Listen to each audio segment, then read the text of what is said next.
Oh shit! All right, got quite a bit of news.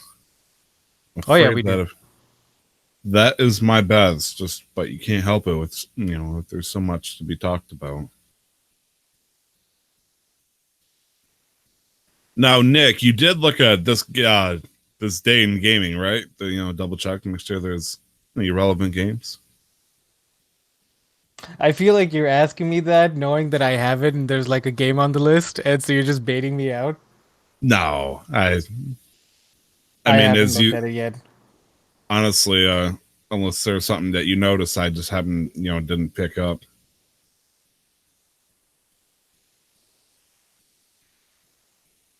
But yes, you're right. I do love baiting you.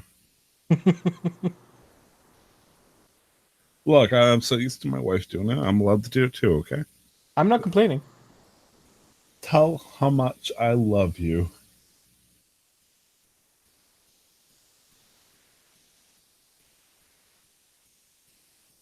Baby? What? Baby? Baby? Baby? Oh, we're not. I'm not about to announce that on the podcast yet. Babying? We're talking about baby. Is Yeah, I said baby Nick. that what you said? Ivy? You baby Nick? Oh, She thinks it's a complete the sentence situation. Oh, okay, okay. Let's see. Oh, looks like Nick is also in the chat. Oh boy, oh boy, it's gonna be a fun night. Gang's all Uh, here. oh yeah, Nick, are you ready for some fun tonight? Sure. Like I say, I guess anybody that has the name Nick can answer that one.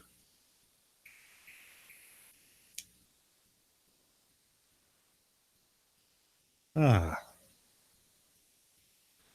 Also, I did a damn good job singing that song last episode. I can't remember what song, but that was a good. That was a good. What's the word I'm looking for? Cover. Yeah, it was a good I cover. want to be like you. Sure. No, okay. The song from the Baboon King from Ah, yeah, from Jungle Book. Yeah, now I remember. Yeah. all right. Was it Christopher Walken in the live adaptation? Pretty sure it was Christopher Walken. The one that just came out recently? Yeah. Okay. That makes sense. I did not get to see that one. I haven't seen any of the new live action re-releases of the Disney films.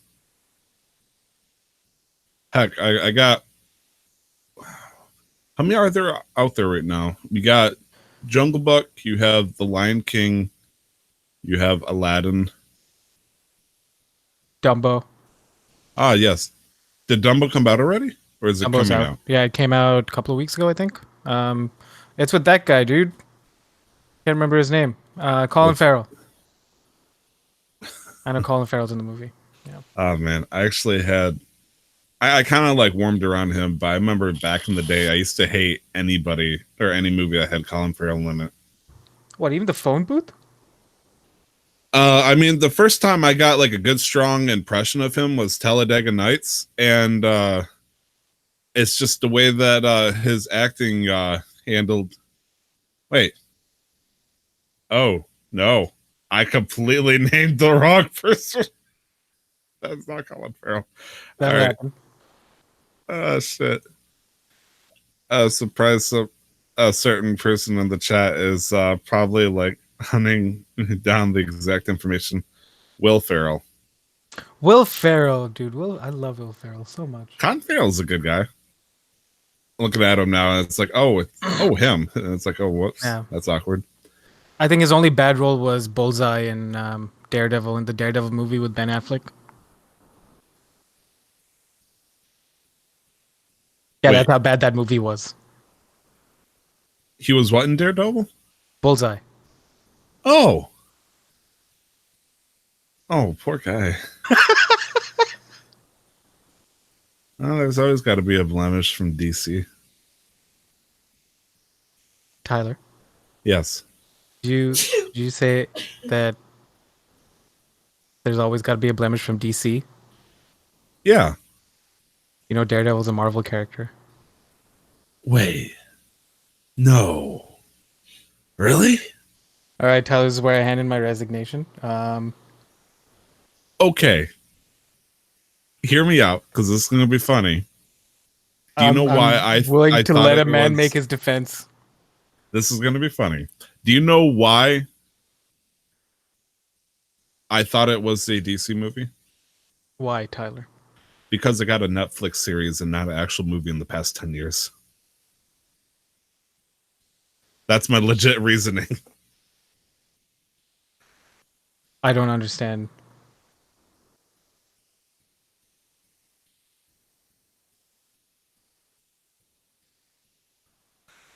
All right, stop the broadcast.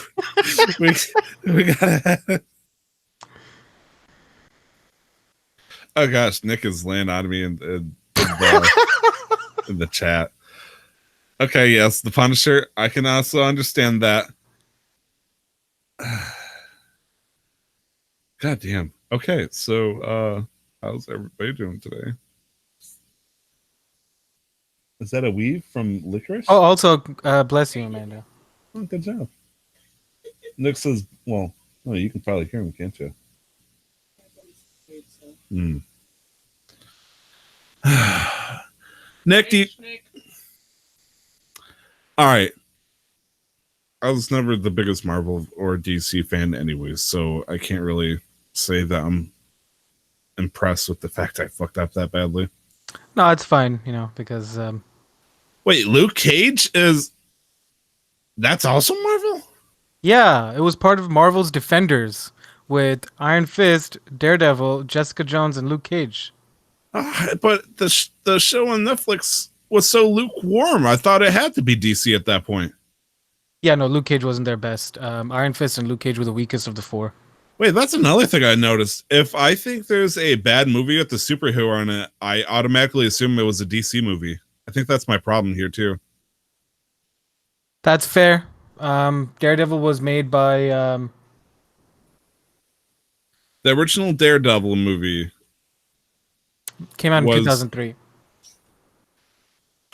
and in fact it was definitely Marvel backed at the time. Yes, based on the Marvel comics, the character of the same name. Shit. Wait. The bad guy? I thought wait. Oh shit. I'm doing the the magic calculation scheme. The main bad guy was Kingpin. Yeah. But to me, I would know him as Wilson Fisk, aka the bad guy that I usually see associated with Spider-Man. Yeah, Kingpin. Wilson Fisk is Kingpin. Oh. I mean, it makes sense, but it's like the more I'm looking at it, it's like, yeah. Yeah, so in the comics, Daredevil and Spider-Man run in the same same universe in the sense that they often cross paths. Daredevil and Spider-Man are essentially really good friends, and Daredevil is one of the few people who knows who Spider-Man's identity is.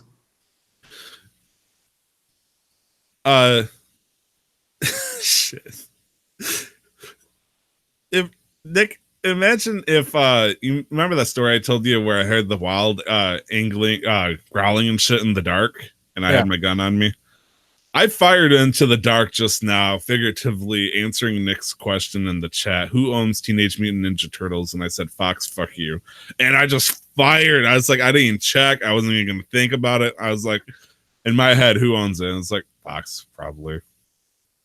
Although they give up a lot of their shit, including Deadpool. Deadpool X-Men. now belongs to Disney because Disney bought out Fox. Right. Meaning that, so you know, X-Men, things like X-Men and all that can go back to Marvel, technically. The only two franchises that don't belong to Marvel Disney is Spider-Man and the Hulk, the Incredible Hulk. I probably should do like a Tyler Marvel or Tyler Comic Initiative or something here because I realize I know next to nothing about comics, even though I watch the movies and stuff. I've never even read a comic, but I know all of this. Come on, Tyler. The only comic I think I read fervently was the Hulk, because my local library had a comic book collection, but there's always that one thing missing. But the Hulk had a full collection, so I just read through it. Transformers. Oh, my first thing was Explosion Guy, but I don't believe. Wait, who's the guy that always does the explosions in movies? Michael Bay, but obviously Michael Bay does not read, or sorry, he does not own the actual fucking rights in the movie.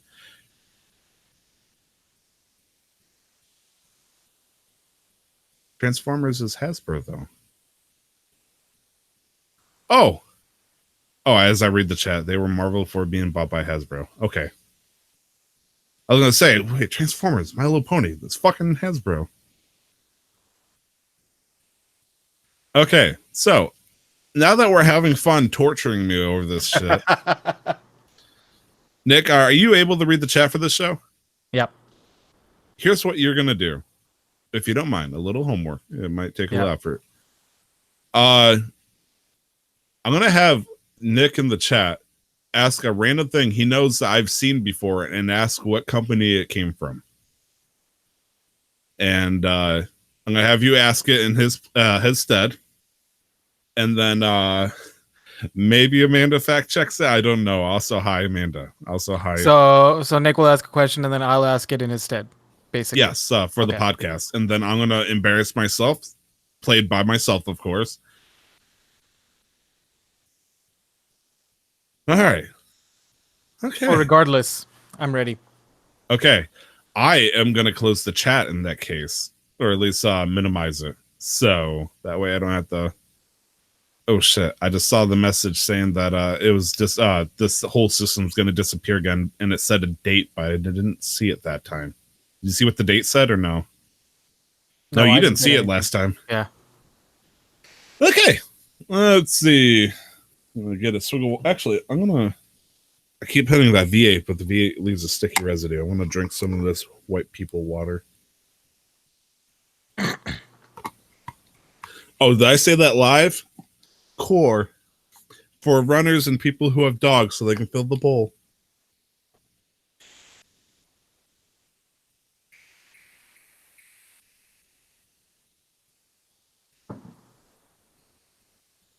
Nick, do you have any songs you want to do a cover of? No. Oh. You sure? I mean, I could give you some songs. I don't know if you'd necessarily want to try and cover them. I meant you cover them. Oh, I'm not covering anything. You're not going to cover a song? No, I don't sing on. I don't sing on recorded platforms. Oh. Yeah. But how are we going to end up on big on Twitch without being musical performance? Okay, I'll just show them my boobies. That is a quick way to get things started. The great one day we were on Twitch. Hello, darkness, my old friend. I've come to talk with you again. Because a vision because a vision softly creeping left its seeds while I was sleeping. And the vision that was planted in my brain still remains within the sound of silence. Also, anybody who likes the Disturbed version, I respect that, but you gotta give the shout out to Simon and Garfunkel. That is one person I know the original thing of that. Anyways, I'm ready when you are, Nick. Yeah, I'd been ready, Tyler. Oh, you're just listening to me sing. Okay, cool. Yeah. All right. Audience is ready. You're ready. I'm going to vape. Nick is also going to vape. We are technically 20 minutes into this damn thing as I get myself rattled. Okay. Are you satisfied and happy with all the show notes? Yep. Okay. Then let us do this. Activate my chakra points. Byakugan.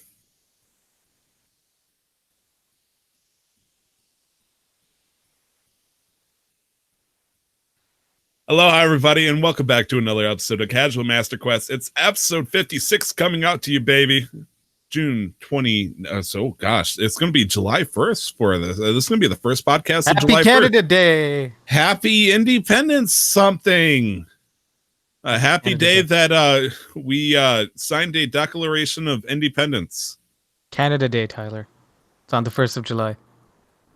Okay, no, that's totally fair. You get July 1st, but then we're gonna get the rest of the week too, America. Okay, And you're gonna let us know. You even in Vancouver, you let us know. We see the fireworks starting up all the way from the 2nd, 4th. Yeah, I'm surprised they don't fire right off of fucking Mount Baker at that point with how much they want to shoot it.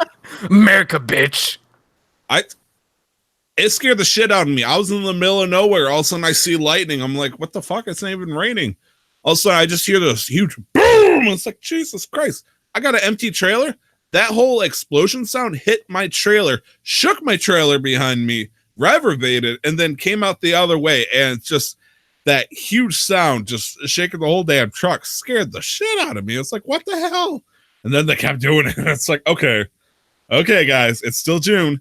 Gotta relax. I know state law allows you to do it, right at midnight tonight, but it worked out fine. Nick, you are my podcast partner. That's Nick. This is Tyler. We're gonna have a fun party tonight. All sorts of good stuff that came through. But let's talk about our week. Nick, how's it been going, buddy? It's same old. I'm getting ready for my trip to Florida, to Orlando for Guardian Con. So I've been doing 2 weeks worth of schoolwork in such a short period of time, just so I can enjoy my time off, so I don't have to take my laptop with me or whatever and deal with anything while I'm there. But beyond that, I finally picked up some new shoes, and if you're interested to see how well worn my old shoes were, please go ahead to my Twitter profile. I saw it. It was bad. Yeah, they're well worn in. Because I'm very picky about sneakers. Like, I have an arch in my foot, right? Like a lot of other people do, so I need the support. Growing up, I used to wear a lot of... don't everybody have arches? Isn't the argument if you don't, then you'd be flat-footed, which is bad? Yeah, and there are plenty of flat-foot people. I know plenty of flat-foot people. Okay. They're good people. Yes, I know. We're celebrating Flat People Month. Tyler. We need to recognize them. We coexist. Coexist with the flat-footers.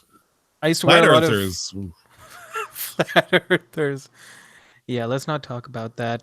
I used to skateboard a lot when I was younger, like in my early teens, and so I used to have a lot of skateboard sneakers, specifically made for skateboarding. And I bought over that habit when I moved to Canada, and I bought a pair of shoes. I bought a pair of sneakers, running shoes, on a trip that I went with my family a couple of years ago. And ever since then, I can't go back to flat-footed shoes unless I'm going to the gym, which I don't do anymore. And so these sneakers that I've had now for about 3.5 years, are well worn through, with my toes peeking out and so on my right foot. So I finally went and bought a pair of shoes that I've been looking for 3 weeks now. Not looking for a specific pair, but just because I'm very picky, and sneakers nowadays, especially running shoes, are very ugly. Now, Nick, what is your average budget for a pair of shoes? Because I use them because I only have 3 or 4 pairs of shoes, and I wear the one primarily, I'm willing to spend up to $200-$300 because they're treat my feet right. I'm going to be using them all the time, and as long as I get full use out of them, I don't mind spending money. Up until I discovered that I can buy shoes online, thank you, Amazon, my shoe option became very limited as I got bigger and bigger feet. Once I hit around 13, there was only certain styles that my local shoe stores would offer me. Right. And even Walmart, they will have size 14s, occasionally 14 wides, which is what I wear. But I usually get my choice between 2 different shoes, and they last about 2 months, just because you pay $14, that's what you expect, kind of shit. But ever since I started wearing work boots, paying the big bucks just to make sure I get something high quality, that's steel toe and all that stuff, I totally understand how that shit can last for years. In fact, I think the only way they fall apart is if I'm too stubborn to untie them and loosen them up, and I'll accidentally rip them off. Yeah, I'll rip the boot from the heel slowly, just Yeah. by putting my foot at the back of the heel and trying to rip my leg out. Yep. I do see another thing on the show notes here that I'm a little bit concerned about. Do you care to explain what the hell that means?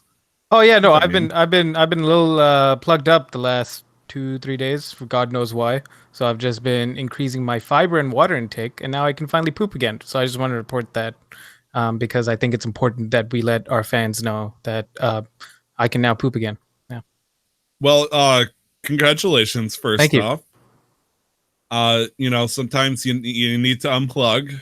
Yep. Most people go camping around this time of year, but that's good. Now you can make your Constitution saving throws without fear. Yeah, and I don't have to worry about having being in the locale of a bathroom in case of an emergency evacuation.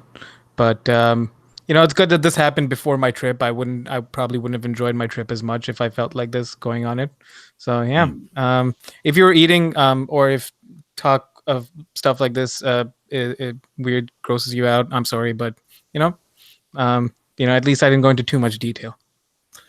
One of the greatest things my father and one of my previous students, if you want to call them that, for truck driving, his name was Scott Louie. Shout out to that man. Just maybe coincidentally, or maybe it was, it's a constant fact of life for truck drivers. They always tried to convince me to buy one of those 10-gallon buckets that, those big old buckets with the handle, and then buy one of those swimming noodles that you have in the pool, cut it up, and then use that around the edge of it so you could use it as the emergency pit stop. Right. And then, just slap a garbage bag. I could never, ever bring myself to do that. I like it, if there's an emergency in a dark time in my life, I'll never talk about it, but I don't need to be in comfort if I'm that bad out. Right. No, Well, no, thank you. I mean, you could do that, except save the pool noodle, but you can also buy like these little foldable chairs where the seat is a toilet seat. So for a little bit more comfort in an emergency situation. Nick, I'm a big guy. What's the chances of me sitting one of those things, trying to pop a squat out, in northern Michigan in the boonies, and all of a sudden that thing just collapses on me? And you're not paying the right price. Yeah, apparently not. Get wood blocks to hold that sucker up. Oh man, I gotta crawl one out. Where's the logs? But gotta get this bad boy supported. But that's been my week, really. As a reminder, I will not be on next week's episode. I'm going to be away in Florida, and I quickly just wanted to. I know we did a whole thing about it last week, and I'm not going to go too long, but I just want to talk about some of the developers that are there, going to be at the convention, at least the smaller ones, because I think this is really cool in the way the thing's grown. So we've got Bungie and Gearbox 2K making an appearance with Destiny and Borderlands, and we've got Rare and Respawn coming with Sea of Thieves Arena and a Apex Legends tournament that they're going to be hosting at the thing as well that they announced quite recently. Nice. And then we've got a lot of indie devs that are coming. We've got 505 Games, Smash Games, Cyberdream, Zenith Edge, The Commission, and Level Up Academy. Now, I'm just going to go quickly through some of these. 505 makes Portal Knights. Oh. Wait. They did Portal Knights. Apparently they did Terraria. But I think they published it. Published it, maybe, yeah. I mean, they also might have been in charge of the console releases, but crap, I kind of goofed up here because you said 505 and I immediately said Halo, but I realized that is not that I meant that's 343. Yeah. Yeah, 505 is a big publisher and developer. They've done Stardew Valley, Don't Starve, Hellblade, No Man's Sky, Portal Knights, Terraria, Warhammer, Vermintide 2, Payday 2, Gems of War. So that's going to be interesting. Then we've got Smash Games, who've done Littlewood. Littlewood is a relaxing RPG that takes place after you've saved the world. It's on Steam in early access, and it's coming to Nintendo Switch. It looks interesting, and I think I'll have a chance to actually try it out on the games floor. Then going to Cyber Dream, it looks like they're a VR studio. They've done something called Emerholt and Virtual Battlegrounds. Apparently one of the first the big VR BRs. It's funny to say. BR. Zenith Edge. I can't see anything specifically that they've done, but they look like an interesting studio. They seem to be blending a lot of photorealistic elements with a lot of sci-fi elements, but give them a shout out. In development, Zenrai. That's one of their listed games. XENRAI. Then the Commission and Level Up Academy, I can't find anything on them properly, but I'm just the way the convention has grown from a bar meetup to now incorporating people from the industry, but also giving a place for indie devs to showcase their shit. It's pretty cool. So I'm excited to try out a few things. So I should have some things to talk about when I come back, at least Good on the deal. game side. Yeah. I hope so, for both our sake. Yeah. It's like, we went there, we played Destiny. Well, I'm gonna be doing that. That's for sure. Yeah, I know. All right, but yeah, that's enough out of me. All right, good deal. Over my end, we did get the portable AC. Everything got installed properly. Although I did have to face the wrath of my wife at the expense of managing to get the AC installed in the bedroom instead of the living room. She was not too happy with that, but eventually I think she forgave me. I'm not sure. A good question. I also am trying to go under the delusion that the Havoc RP server is going to keep going, and I'm still trying to do like basic little bit trainings that I can do by myself to help understand the life of a sheriff. It's weird enough because I realize I know absolutely nothing about the real life world of the cop. And so as a result, I've been listening to Cop Life podcast. Shout out to them. I talked with a friend who's also a police officer. And then I decided to email somebody, Nick. And I think it was a poor decision. Yeah. Why do you say that? Because he is the director of public safety. I'm pretty sure he's one of the big head honchos of all the police forces in my area.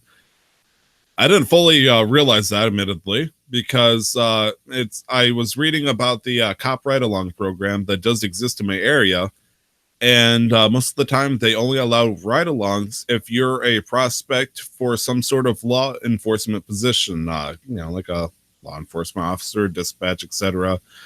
But there can be exceptions made by the director of public safety. So, what great idea that I have besides, emailing him fucking directly, telling him my sob story.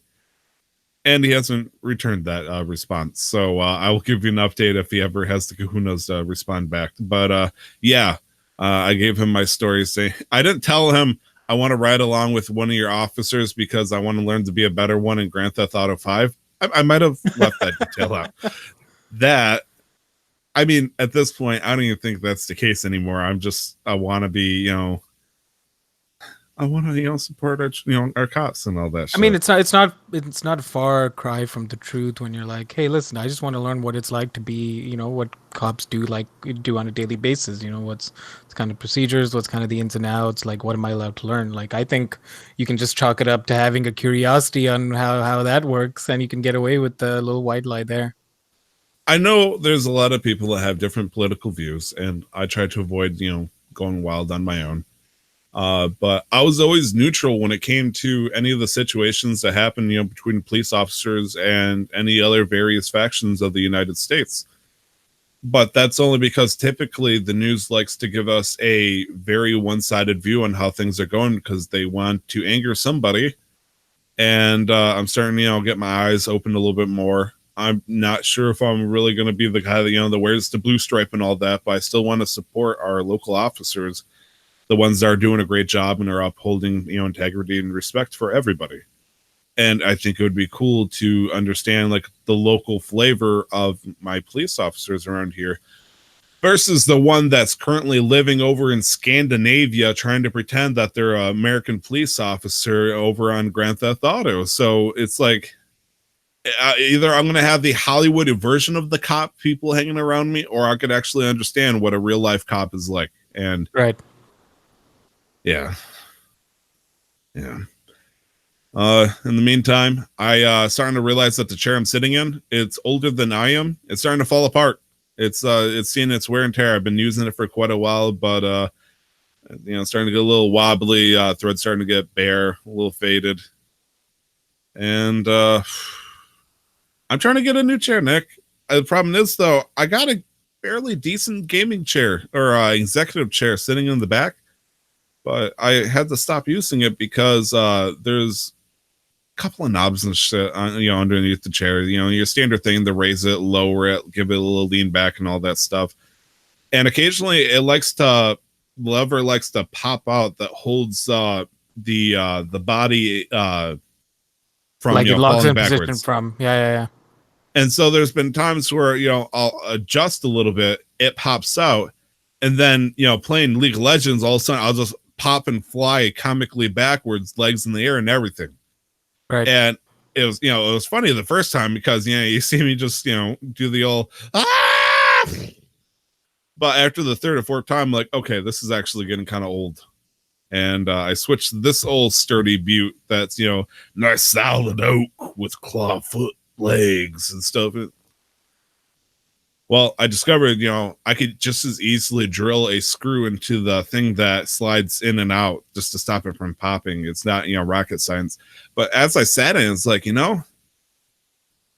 this doesn't provide the support I'm used to. I'm used to the straight up chair that it's been very firm and rugged, but it's treated me well. And so I think I might have to go to like whatever the local equivalent of Goodwill is around here, like Cat's Meow or whatnot. See if I can't find a yield chair, because really don't have any problems with this. And honestly, anybody that sits in front of the computer regularly, getting something that is like a step level between a wooden kitchen chair and a lazy boy, aka this, it's really nice. It does the right treating to my lower backside and my back. Right. And I'd like to speak to that. When I got this chair, my mom gifted it to me. I was looking at more posture and ergonomics than like supreme comfort. Like it's not the most comfortable chair that I have, but it's been good on my back and on my my lower like around my spine area, just like at the top side of my ass. Because on my old chair, like sitting for so long and in like such bad posture, it would just make everything hurt. But now this is not the most comfortable. I'd give it like maybe a 6.5 or 7 for comfort. But because of how all the knobs and levers and how much I can adjust it, it's kept me in like a good posture, and like it's taken away the pressure from all the wrong areas. So I can definitely appreciate anybody who's looking for something that's more comfortable and a little bit more sturdy. Teach their own. I'm not that you would fall into this. I'm just gonna just as a general, don't fall into the trap of thinking that you need a gaming chair, because a lot of them are overpriced for no reason. Absolutely. And if you're looking for invest into or at least look into investing into like an ergonomic office chair, because a lot of them are made for workers to sit and work for long periods of time, like office employees. Like Brandon really tried convincing me to get in one of those fancy gaming chairs, all the fancy colors and stuff like that with different kinds of supports, but I just didn't trust my weight with something like that. And so the high executive office chair that you can get on Amazon, it's like $130-$150. That's what I end up getting, and it does the job just fine. It provided all the support I needed. The only thing I don't like is the fact that I lean back. Like I'm not used to leaning back in this chair, so it freaks me out. So I gotta, maybe get back and get used to it. Nick in the chat is suggesting get chairs for a car and then turning it into an office chair. I'm not against that idea, actually. I mean, get a good old like fucking, I don't know, pull one right out of an F-150, just fucking drill. As long as I have good armrests, I'm okay with that. That'd be fine with me. The funny story about my first roommate. His name is Mustafa. He he was also a wider individual, wider than myself. Um, and when he was looking for a chair, he needed something. He wanted something comfortable, and we went to IKEA and found one of those like really nice, $50-$60 chairs that he just was going to use for the time being. But the issue was, um, uh, the armrest would get in the way, and like it wasn't a comfortable fit when he'd sit in it. So he bought that chair, and then he sawed off the armrests. Why would he have to saw him off? He had to put the damn thing together himself, anyways, didn't he? I think the with that chair, the armrest Don't came tell me attached he got already. a chair that wasn't completely assembled. It doesn't. That's unnatural. Can't trust a It product wasn't. from IKEA assembled. No, it wasn't completely assembled, but the armrest came attached to the seat, and he had to attach the back to the armrest in the seat. So the armrests were already attached, so he just sawed them off. The nice thing about this chair, I'm not going to move the camera, but is because the armrest is low, so I can put my arms right on it just fine. And then I got my TV tray that holds the keyboard and mouse. I just put that right in my lap, which also rests on the armrest. It's at perfect level. And so it's just a really comfortable setup instead of being arms forward on the keyboard tray and all that stuff. And it's done me Right. all sorts of wonders. It's so nice. So nice. Beyond that, though, we end up having to delay the podcast because I got home at a normal, slightly later time just because it was me by myself. And I had a wedding to go to today, which meant Nice. I had to get up. It was for my cousin. Congratulations to him and her, of course. And by the time it was over, I realized I did not get enough sleep at all. End up having to take a nap, and here we are. I'm feeling a lot better. I'm a little bit more alive. Got some more pep to my step. A little pepper to my chili. A little spice to the curry. Are you just I saying that like- because I'm here? I like spice in my soup. Do you know why? Why? Because I like it hot occasionally. Okay. Cajun spice? No. All right. What have you been playing, Nick? That was pretty bad. Just beyond the usual, just some CTR. Yeah, got in. It was just fun. I think we talked about this. Like CTR, they did a bang up job. Yeah, they Um, did. Finished the campaign and just started working on some of the time challenges. I realized as I'm playing that I've done some of these before, but I never really understood what I was doing with the original. And now I kind of know what I'm doing, and so it all makes sense. Like when I was playing the original, I was doing the time challenges. I think my thought process then was, well, why are there boxes and why aren't I racing against anybody? You know? Mm. Um, You're just facing yourself. yeah, and I'm pretty sure there's at least maybe in the original. I don't know, or maybe I'm thinking of a different game, but I'm pretty sure there was a ghost mode where Yeah, where you do you- there is, right? Yeah, you would race against essentially a faster version or whatever the fastest time was of yourself, and you see if you can beat them or figure out what you can do to beat, Right. that. Yeah, so there's some things that I learned about the game. For example, in case this wasn't clear to anybody because it wasn't to me, and I also didn't know that there were more racing games, there were more CTR games after the original, but this is a combination of 3 different games, Tyler, which is why when you mentioned last week there are some characters that you didn't know were in the game or didn't think were in the original, is because these are characters from the other games as well. Right. I did find out later, like once I started looking at the maps, and it was like, oh, this is from the one that's from the PlayStation 2 version. I was like, oh, okay, that makes sense. I mean, it does have the whole aesthetic is meant for the first one, but they did include all the maps and stuff Yeah. from the other ones, which is cool. Cool as shit. Yeah, and I think they did that in a way that didn't take away from the original. So, like, I appreciated that for sure. Yeah, no, like I had fun with it. I think the hardest boss in the entire game, was Pinstripe.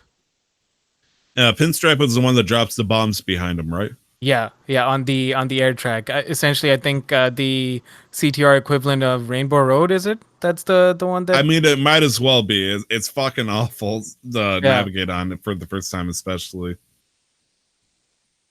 But yeah, no, that's all I've been doing. I really like.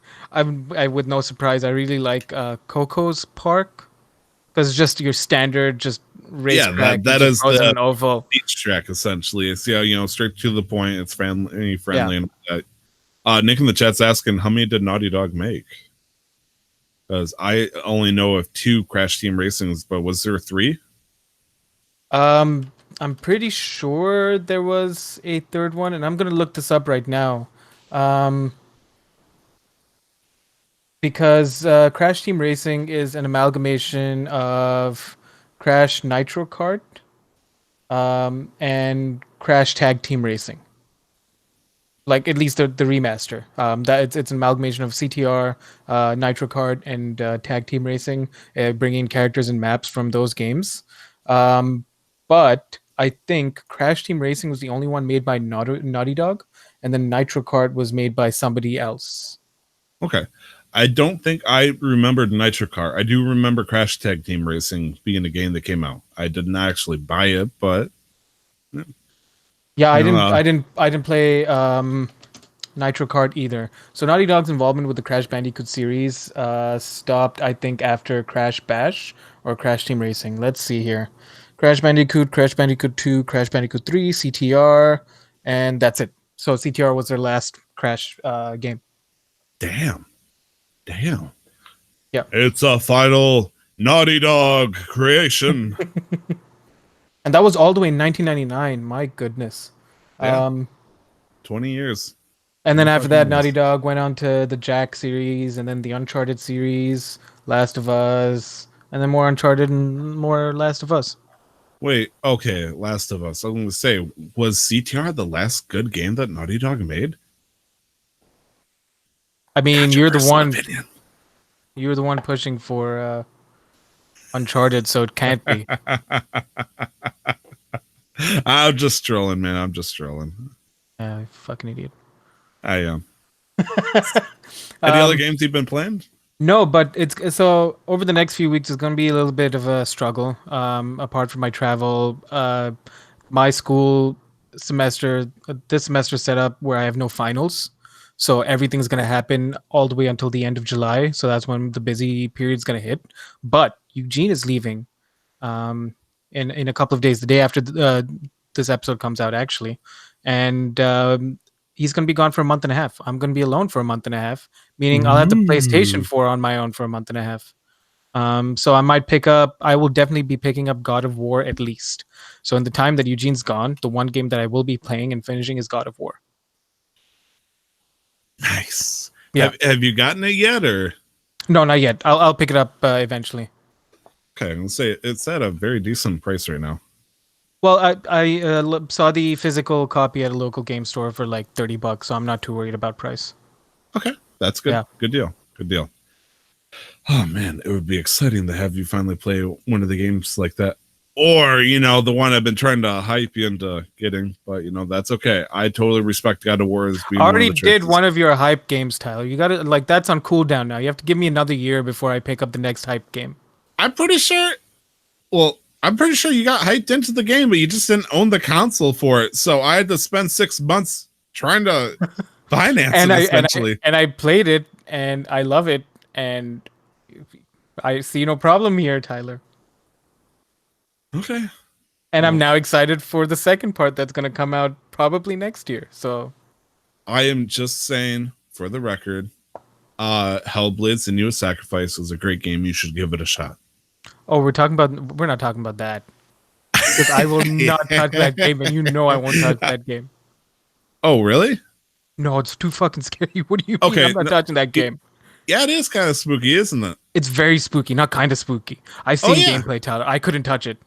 That's right. There was that segment that scared the shit out of me because I was in a dark room with headphones on. Yeah, okay, fair enough.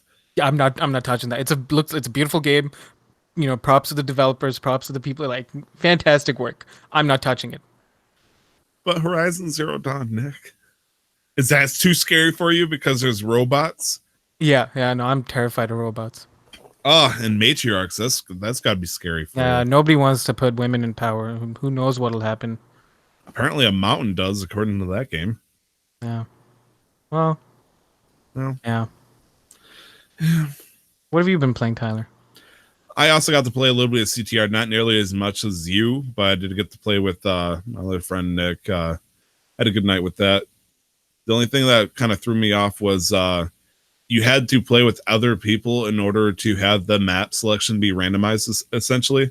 Otherwise, if I was just playing with him privately and a bunch of other computer players, which was apparently our preferred way of doing it, we had to manually select the map instead of saying, just randomize the shit for us. But had a good time with that. I did finish Katana Zero.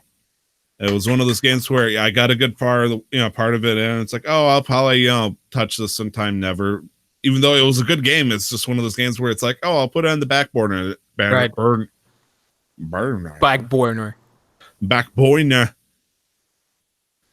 I'm trying to think of like Deep South. George Washington. I'm gonna get a car wash. Anyways, but I did beat it, and I understand your viewpoint on the whole thing now. Because A, it was kind of short, and B, it left a lot of fucking cliffhangers, just so much. And then these- when you load up so that much to last question. level, like that you can go to, there's like doors. In case you haven't done that, where when you go to interact with them, it says you can't open these doors yet. So what do you think? DLC? 100% expansion, DLC. Second game? Okay. Yeah, well, I mean, I don't know what form of DLC, whether it's going to be paid or free, but it makes sense with the way they've set it up that they're going to include some of that. I know there's now a timed mode or a challenge mode where you can run through all of them again or something. Speed that unlocks run mode. speed run mode or something. Yeah, I'd honestly be surprised if we didn't see that pop up this year or at least next year on GDQ. But no, Katana Zero, fantastic fun game, worth the money. I think for the amount of fun. It is a short game, but the amount of fun you get out of it, honestly, it's a good deal. Yeah. It was definitely a fun game. It was hard as shit for me too, especially whenever, because I was playing it as the passenger in a semi truck that was moving. So anytime there was a bump and I would die, I just like kind of stop and I just kind of turn my head and stare angrily at the guy who had absolutely no fault in the situation. I blame Michigan for their potholes, but at the same time, it's like Somebody I had was to take trying the to- blame. yeah, I'm gonna say because it certainly wasn't my lack of skill. No, sir. What do you think I am? Normal? Oh, also, I'll Uh, quickly say, CTR in handheld mode on the Switch is dog shit. It's so difficult to play. It's really hard. So having a controller is nice. Also, the load times for the Switch are horrible. They're not too bad for the PlayStation 4. It felt like a standard time, if not quicker. Yeah, I can see it where on the Switch, it takes a little bit longer. in handheld mode, the load times was about, I'd say, 45 seconds. When docked, it was anywhere between 20 and 30 seconds. So that's my only issue for Switch, CTR on the Switch. Yeah. Anyways, I'm very sorry that you got it on the Switch. I mean, it's the only console that you had that could play it, but well, yeah, I mean, I knew Eugene was going to get the PS4, but I wanted to own it, and I didn't want to get it on PC. I wanted to keep some of that nostalgia intact, so I felt like getting on the Switch seemed like a good choice. that's right. That is totally fair. Beyond that, though, I did try to play a little bit more Cadence of Hyrule because I did realize, the replayability of it.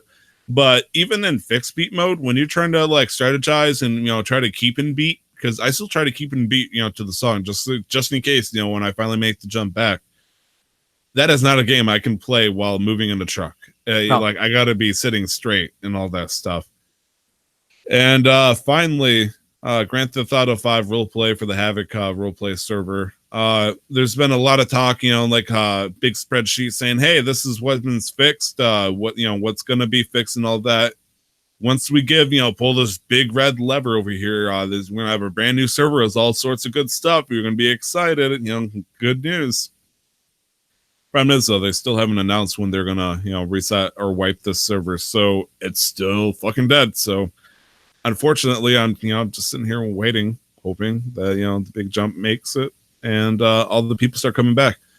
Because there's people that trained me that are quitting. They're saying, "Hey, I'm sorry, I'm not putting enough time on. I don't feel like I should bear any responsibility of checking in on this. I'm not gonna have fun with this anymore. Peace." Which is totally understandable. I can respect that. It's just fuck, the waiting game is bad. It's like my big worry is I'm gonna have like a Breath of the Wild situation where they delay it so long that I'm gonna tell myself this is the best game ever. Except Breath of the Wild actually kind of paid off. I don't think Havoc RP is gonna do that though. Well, I think mean, I'm we're over- 1 week out of your 2 week waiting period down, like done with. That's true. That would mean that if they don't have it up by next weekend, I would be signing out. And you'd be looking for a new server. Ooh, maybe. If you wanted to continue RP or take a break from it at least, but yeah. Yeah, because I bought 2 games that I really want to try sometime this week. And if they're as good as I think they are, Havoc RP, you might be in trouble, buddy. So watch out. Thankfully, one of the games I did not play this week, Nick, is fucking Sea of Thieves. Oh no, wait, but you know what? We did together, Tyler. Even What? though it was fairly brief. You re-downloaded Destiny 2. I did play a little bit of Destiny 2 with you and then by myself. Yeah. Thank you for reminding me that I did in fact play Destiny 2 again. And because I had the season pass and I bought all the good shit when I first wanted to play with Nick, but then we never played together, he eventually, felt to guilt tripping and then started, playing with me. Which, thank you, Nick. And wow, I realized I'm way in over my head than when I first started with Forsaken. There's a lot more to be had. But thankfully, it's more quality of life things, I think. And it's the same standard. You do the shit, you grind, try to get the good stuff. Because I don't have anything or people the raid with right now, so I really can't do anything that will get that shit bumped up fairly quickly. But I'm still having fun shooting stuff. I'm still trying to find that one weapon I like. I have no idea what that weapon is yet. I'm guessing it's probably going to be a pulse rifle. I really miss my Graviton Lance, man. Ugh. Well, I mean, you know how you get your weapons back? What's that? Play the game. Yeah, I suppose I shouldn't wait until I got the cross saves and all that and just switch to my other account. But yeah, sure, though, that's fair. That's fair, Nick. That was the most dickish thing I've said in a while, but no, like Destiny's always one of those games where if it captures you, it captures you. Despite all the problems, if it does, it does. If it doesn't, it doesn't, kind of thing. So, the issue has also always been kind of like timings don't usually sync up. So we'll figure it out one day. One day, man. One day. So we have to. Sorry, I was just talking about the chat. We don't have to do anything. We can fucking sit here and talk and do whatever the hell we want. We have a modular segment that's a little bit unique. First time we got to do something like this. We're going to do some fan mail, Nick. We're going to answer some fan mail. Nice. In fact, it was the person I was talking with in the chat. We actually have an email from one of our people that wasn't a scam from Portugal.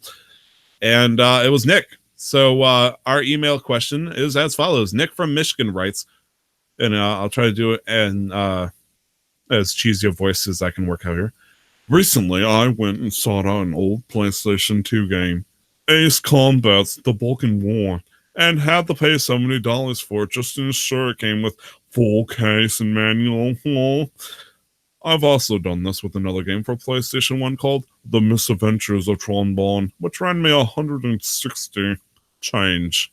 It's got me wondering, are there any classic games that you both would be willing to shell out a premium for just to have in your collection, and why? Also, if you've already done this, what games are this? Oh, Thank you for that reading. No problem. I don't know what kind of accent or voice inflection that's supposed to be.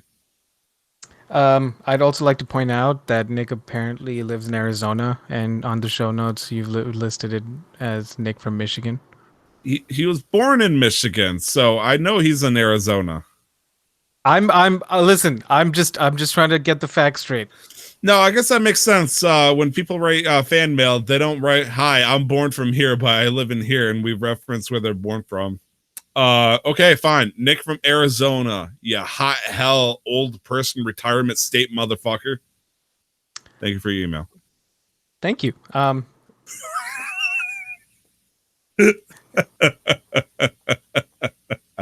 Tyler, are there any games like this for you? I feel like you've already done that, but I don't know how much you've paid for them.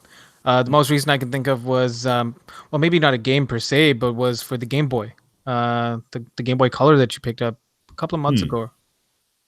I mean, I saved money by buying a Game Boy Color shell. I'm assuming you're talking about that when I did the renovation project, and I now have a Game Boy Color sitting up there at the top.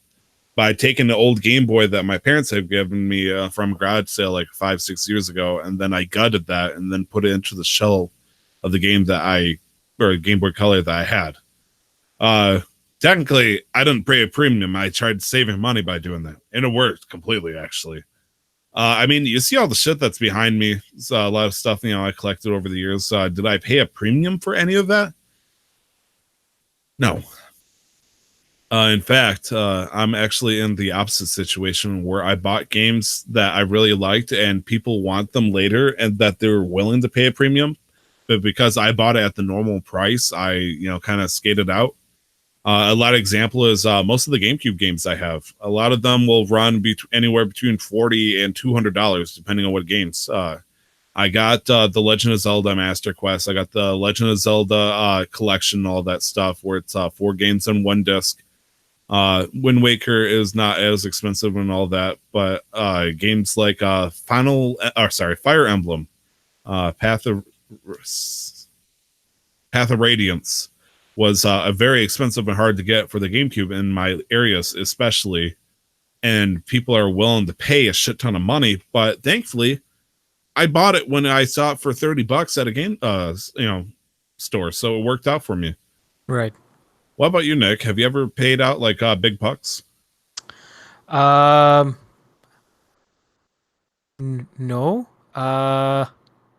Trying to I don't do collector's editions a lot. Like the most I've ever spent on a game so far was when I spent 130 Canadian pre-ordering Destiny 2 with the annual pass, originally, for year 1. So Destiny 2 base game, Curse of Osiris, and Warmind. I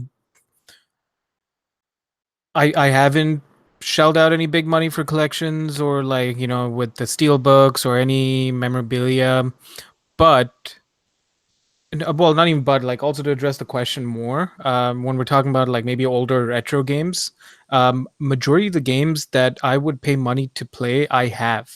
So did I show you while you were here my PS2? Yes, you showed me your cardboard box full of PlayStation 2 games. Right. Yeah. So those are the games that I grew up on, and I have them all with me. It's just I haven't found a or I haven't even spent the time to look for a transformer yet to get my PS2 up and running. But it works. Those games works. I have the memory card still. I can load up my old saves. The most time I've spent on those games growing up before I transitioned into all these other games was Jak 2, Jak 3, Ratchet and Clank 2, 3, 4. Just playing them over and over again. And so I'd pay good money to be able to play the entire original Ratchet and Clank series again, but I already have them.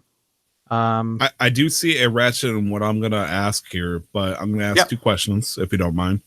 The first one is, did you know that PlayStation 2 emulators on the PC allow you to use the disc by popping it into the disc drive? I did not know about the disc part of that. So instead of downloading the ISO or the ROM, you could actually put the game in and you can run it right off the disc. That's interesting. I didn't know that actually. I've strayed away from emulators because this is just a personal thing. To me, emulators feels a little bit like cheating when you have the technology available.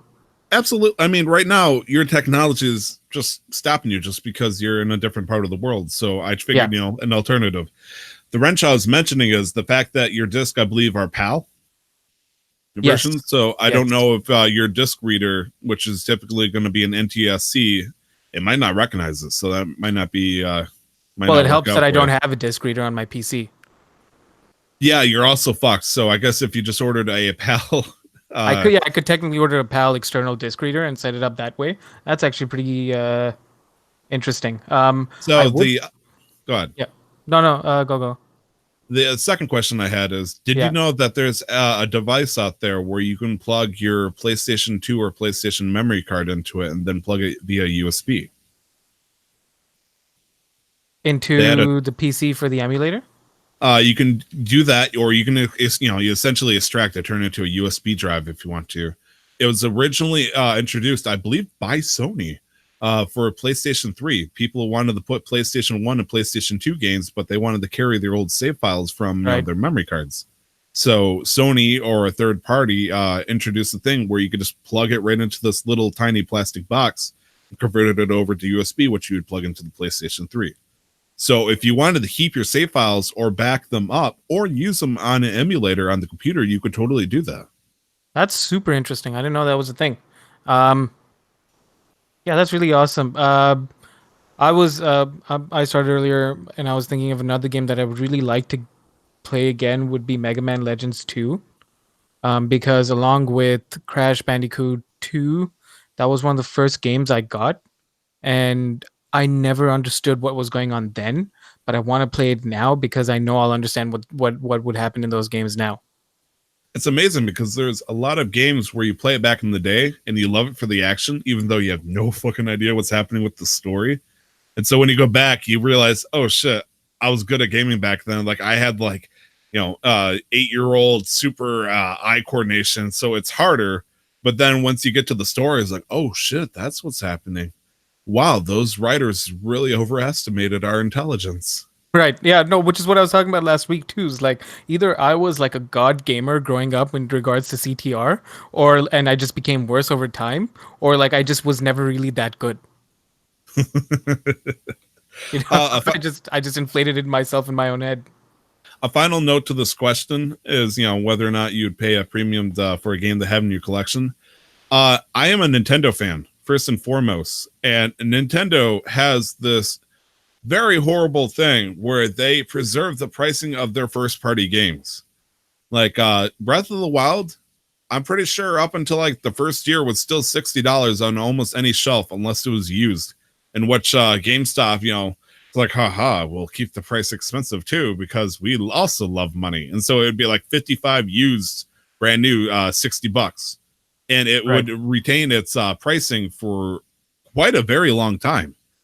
Usually the only way you're going to be able to get it cheaper is Nintendo decides it so, as a Nintendo Select for $20, in which the game was already 4 or 5 years old at that point, but they wanted to make it readily available. So, when Twilight Princess came out in 2006 for the Wii, it sold like gangbusters. Eventually it started getting a little bit harder to find, but in 2009, 2010, they re-released it as a Nintendo Select. First few years, it was $60, no matter where the fuck you went. It was rough. So, Nintendo knew how to really stay strict on that. They would not budge or drop their shit. But then all of a sudden, they'd release the Nintendo Selects version. All of a sudden, it's like $20. Right. The game that I was willing to spend money on when I was a little younger, when I had no money or idea of what money was properly. So growing up, one of my first Game Boy games, I got the Game Boy Advance first. One of the first ones was Pokemon Yellow. And then Pokemon Yellow, something happened with the cartridge, and the cartridge stopped working. And so the issue growing up in the Middle East was there were a lot of and I can imagine that to some extent that was an issue here, but we had like a lot of these like sketchy video game stores, like electronic stores that also sold video games, and so a lot of the cartridges that they had were fake. Oh no. So I'd go in, I tried for so long finding a copy of Pokemon Yellow, and then I'd put it in, and then it was in a different language, like the words were not what they should have been. Version. Yeah, like it was like you take the entire script, it was in Vietnamese, and then they put it through Google Translator, and then they copied the English version and put it back into the game, so a lot of it didn't make sense. Nick in the chat, as well as me, had a huge kick because there was a he's not too famous, but he's a good popular local Let's Player who would play these games, these Vietnamese games. His biggest one was Vietnamese Crystal. Right. Like a Pidgey would be like a Flat Monster or some shit like that. Yep. And that really did break my heart growing up because I'm like, ah, fuck, I'm never gonna find, I'm never gonna find Pokemon Yellow again, kind of thing. I'm never gonna find Pokemon Crystal properly again. And then I lucked out with cartridges being a little bit more durable with Pokemon Ruby and Emerald, as I was able to like transfer those Pokemon into Platinum, which started off the gotta catch 'em all craze that I developed. But yeah, no, like if I had to pay money, I think it'd be Pokemon Yellow. That's fair. Oh man, dude, was it yellow version or was it called Pikachu version? I think it was yellow version. They called it GBY for a reason. Or sorry, RBY. Yeah. GBY. Fun fact, yellow was actually the first version of the Pokemon that I bought, and I eventually switched over to blue, so I ended up having 2 different copies of the same generation. Same generation. Yeah, I went Yellow, Crystal, Ruby, Emerald, Diamond, and then all the way until this Oh generation. boy, are we about to do this? We're going to name off the versions we bought? I mean, if you want. Sure. Before we do that, though, I just want to explain why I went to blue. It's because in yellow, Nintendo got smart and helped fix all the shit like the Missingno glitches and all that stuff. And so I had to level up all my Pokemon naturally and properly while everybody else was just using the get yourself 99 rare candy and all that stuff. Now, the bad news with that originally was I'm not sure if it was in the original Pokemon Red and Blue, but did EVs exist? Yeah. Like evolution values, I mean, versus the actual Pokemon? EVs. I thought, okay. I'm like, EVs. I'm like, fuck yeah, dude. Of course they existed. EVs, I don't believe so, no. Okay, so it wouldn't have mattered if I, trained my Pokemon up to 100 by battling versus just giving a bunch of rare candies at the time. I thought it did, honestly, because there was times where I would, beef up 2 of its skills with protein and calcium or something like that, but I didn't get to do the full thing because the Eevee trained itself, just like one of my starter Pokemons or something like that. In the context of generations 1 and 2, the effort system is unofficially known as stat experience, or stat XP for short. Okay. So it did evolve. It did exist in some form. Okay. This is straight from Bulbapedia's page on effort values. Good deal. Okay, Nick, from first generation, let's hear it. From generation 1 all the way to generation 7, because I can do that. That's simple enough. Okay. Yellow, Crystal, Ruby, Emerald, Fire Red, Diamond, Soul Silver, Black, Black 2, White 2, X. Generation 6 is when the Hoenn remakes came out as well, right? Sure. Yes. Omega Ruby, I realize Alpha you're Sapphire, gonna have to hold my hand for this. This is actually kind of scary. Pokemon Sun, and then Pokemon Ultra Moon. And then Pokemon Sword? Which opposite of whichever one you're getting. Are you serious? Don't Yeah, be so I like could that. get all the Pokemon. No, because I could complete my Pokedex. So you can get all the Pokemon. Yeah, no, I'm gonna use okay. you for my gain. Okay, that's fair. Yeah. Let's see. For me, generation 1 was yellow, but then I switched to blue because of that situation. Generation 2, my mom actually gave me both, but she let me pick one early and it turned out to be silver. No, it was gold. I played gold because I was upset because I wanted Lugia. I didn't realize that later in the game you could actually get a chance to catch Lugia in Pokemon Gold. But okay, gold, and then next is Ruby, Sapphire. So I got Ruby. I remember doing the Groudon thing. Let's see, what's the next generation after that? Generation 4 is a Diamond, Pearl, Platinum. Okay, I got the one that would have given me Dialga. So Diamond, I believe. Yes. Okay, and then after that it was Fire Red, Leaf Green, right? No, Fire Red, Leaf Green were part of Generation 3.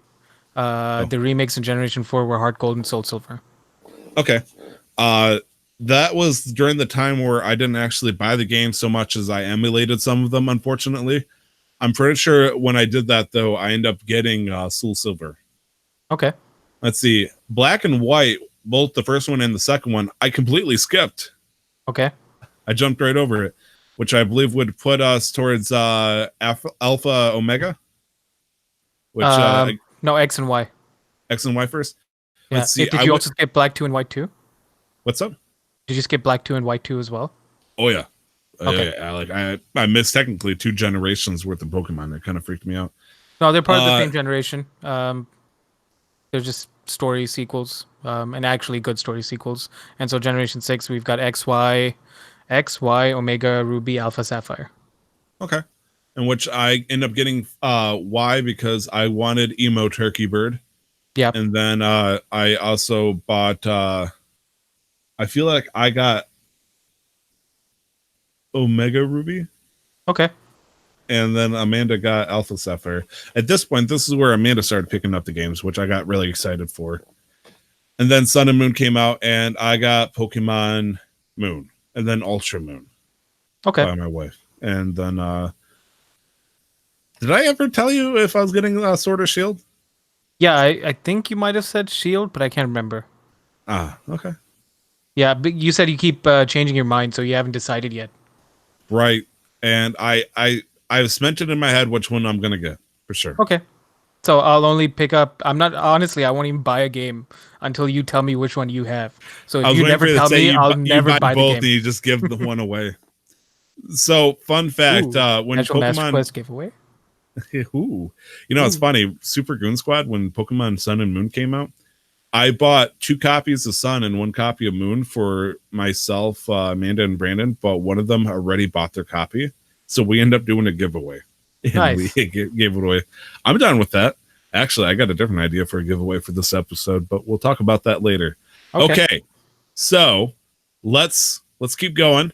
Speaking of Pokemon, we do have a response from Masuda, aka the guy that's in charge of Pokemon, generally speaking. He tried to give an opinion about the whole matter about Pokemon Dexit, as people are calling it, rather cornily, I'd like to add. But you know, we love the dramatized stuff. Look at Gamergate. And so he's actually you know, really heard the opinions and hearts of our fellow special snowflakes. You know, very upset that they can't collect every single Pokemon. They were so mad that these developers didn't take the time to make or outsource the 3D rendering of every fucking Pokemon in the game rather than just the ones in the region. It's so sad. So sad, Nick. I will not say anything because on one hand I can understand the and I can praise the fact that Game Freak is trying to put their employees first. But I mean, how much time do they need? Like, if you look at some of the pre-release screenshots and videos and images, there's nothing that's a lot more substantially different from Sword and Shield in terms of 3D character models and attack animations to previous games, considering the amount of power that they now have and how long the Switch has been out and the time since Ultra Sun and Ultra Moon. Yeah, but that Dynamax Raichu, that's got to take a lot of detail and resources just to detail a Raichu of that size. They can't just, Nick, they can't just take a model and then blow it up to like 100 times the size. It's just not feasible. Obviously, no. Yeah, no, definitely. Impossible. It's not like vector files exist that allow you to do such things. So Masuda would like to tell all the fans that he's, and I say this in a quote, thank you, Polygon, read all your comments and then appreciate your love and passion for Pokemon, which is a very nice way of putting it, as Nintendo would probably demand that he says it. So Masuda is trying to convince everybody that he's read all the YouTube comments and, you know, all the dislikes on that E3 Direct and all that shit. He'd also reaffirmed that the decision to limit the Pokemon in Sword and Shield was very difficult. It was really hard. It was really hard to keep holding it. I'd like to make one thing clear, he says. Even if a specific Pokemon is not available in Pokemon Sword and Pokemon Shield, that does not mean it will not appear in future games. Okay.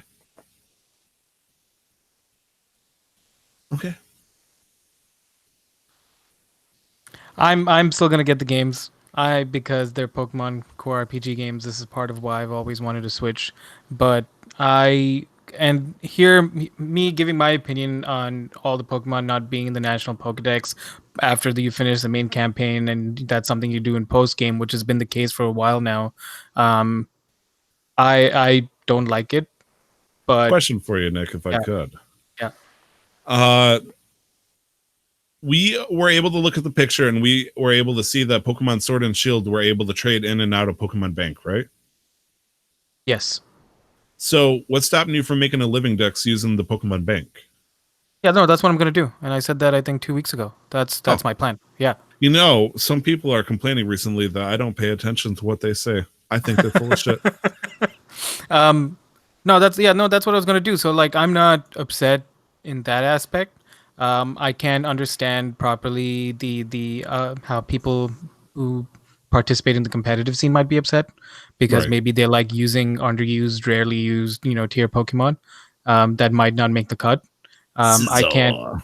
Yeah, I can't understand. Like, I'm not gonna pretend I'm sitting on this high and holy place because I'm a living Dex master right now, and I understand the needs and struggles of the entire Pokemon community. I'm definitely not gonna try and pretend to do that, but I just don't like it because what's the point then of all this technology that we have at in our hands? The only time when using my Switch that I've seen significant frame drops or physical limitations was in some areas of Breath of the Wild. But that's because it's a game that has so much going on just visually and like in the game engine at any given time. Um, what's Do- what's stopping Game Freak? Do we have any confirmation on how many Pokemon are currently in Pokemon Sword and Shield?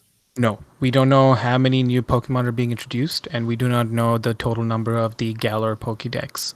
Which My is guess would be between 350 and 500. still a lot. I guess, and it is still a lot, but I wonder know? if they would introduce more of it, like a Pokemon Spear or whatever the hell the equivalent would be. yeah, they but haven't that- done the Third game in a the while, third yeah. game in a while since Generation 5 actually, Which is what? Black and White. Because then they just put out successors in Black 2 and White 2. So technically it was a third game, but then they put out dual story sequels.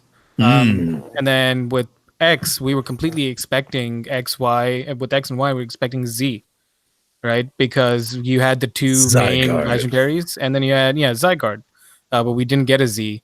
And then Pokemon Sun and Moon, we were like, all right, well, if they're going to maybe keep up with their trend, we've got fucking Pokemon Stars coming out. There was no fucking stars. It was just Ultra Sun and Ultra Moon made ultra boring. That's also fair, though. I was actually very upset with how Ultra Sun and Moon got handled.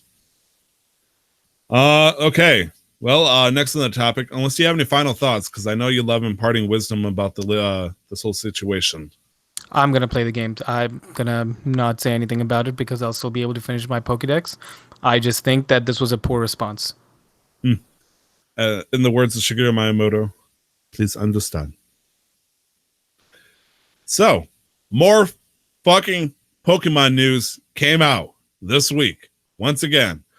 Holy shit. So, I thought we were done with Pokemon Week, but they just keep hitting us with it. What are we supposed to do? Yeah, what were we? It's Not It's talk like that, about Pokemon? That's madness. that gif where Patrick gets a burger and all of a sudden like SpongeBob starts firing like a bajillion of these fucking Krabby Patties into Patrick's mouth, and it's like, okay, enough, please. Also, me when I was eating food before I took my nap. Man, those breadsticks were great. Anyways, another Pokemon game is being announced, coming out for Apple and Android, called Pokemon Masters. Mhm. Supposed to be coming out sometime this summer, so in the next month or two, if not very, very soon. They're talking about it as one of those free to start with things you can buy, which is not a very big shocker with the way that they've been handling all the Nintendo properties on the phone. But the battle system is a little bit weird, actually, extremely weird.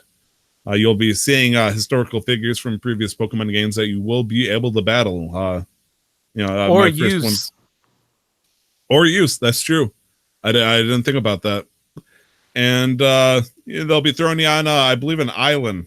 Okay, a goddamn island. So, or I think it was an island that they said Yeah, it was. it's an island called Passio. Passio, just pass you by. And then That was I'm a better sorry. one than that Cajun joke. Fuck you. That Cajun joke was great. Okay, I worked on it on my wife, and she laughed after 5 seconds. Out of pity. Sir. She's legally obliged to because she's your wife. Okay, that's I don't make the rules. you're getting jalapeno business. Oh, was that pretty bad okay. too. But better than the Cajun joke. So there's going to be 3-on-3 battles where you're going to have 3 different trainers on your side. They'll have their own Pokemon. So instead of just controlling the Pokemon, you'll be controlling trainers who control the Pokemon. Right. It almost sounds like Destiny Child, Nick. A little bit, and but it's not turn based. Well, like Destiny's Child. Destiny's Child wasn't turn based. It was live, like Time-based, technically. time based, but it was live action. So like think of like the Pokemon battles in Pokemon Go. You do things. You have a gauge bar that fills up. The one difference here is well, a couple of things. Each trainer that you choose to have on your team, they have a specific partner, so they're known as sync pairs. And then the trainers themselves can also do moves. They can also do actions in the combat, such as heal and whatever else. So very similar to a core RPG, core Pokemon game, except it's all in real time. So it's you're not going by turn. It doesn't use up a Pokemon's turn by you choosing to heal them. The trainer can heal, and the Pokemon can also do things. At least from what I understood. And looking at this, it is essentially a 3v3 fight, except instead of each Pokemon having their own attack in one turn, you can pick one Pokemon and have them do one of their 4 attacks. Or Right. have, as Nick said, one of their trainer abilities. It looks pretty cool. Do you think he'll buy it, Nick? I mean, it's gonna be free to play unless I fall into the gacha system, but we'll see. We'll see. I did want to ask you though. Yeah. Just just looking at the kind of lineup that they have, it seems that a lot of the trainers are you've got the main characters from the Pokemon games that you can choose to play as. You've got Okay. the gym leaders, and you've got the Elite Four and Pokemon champions. Yep.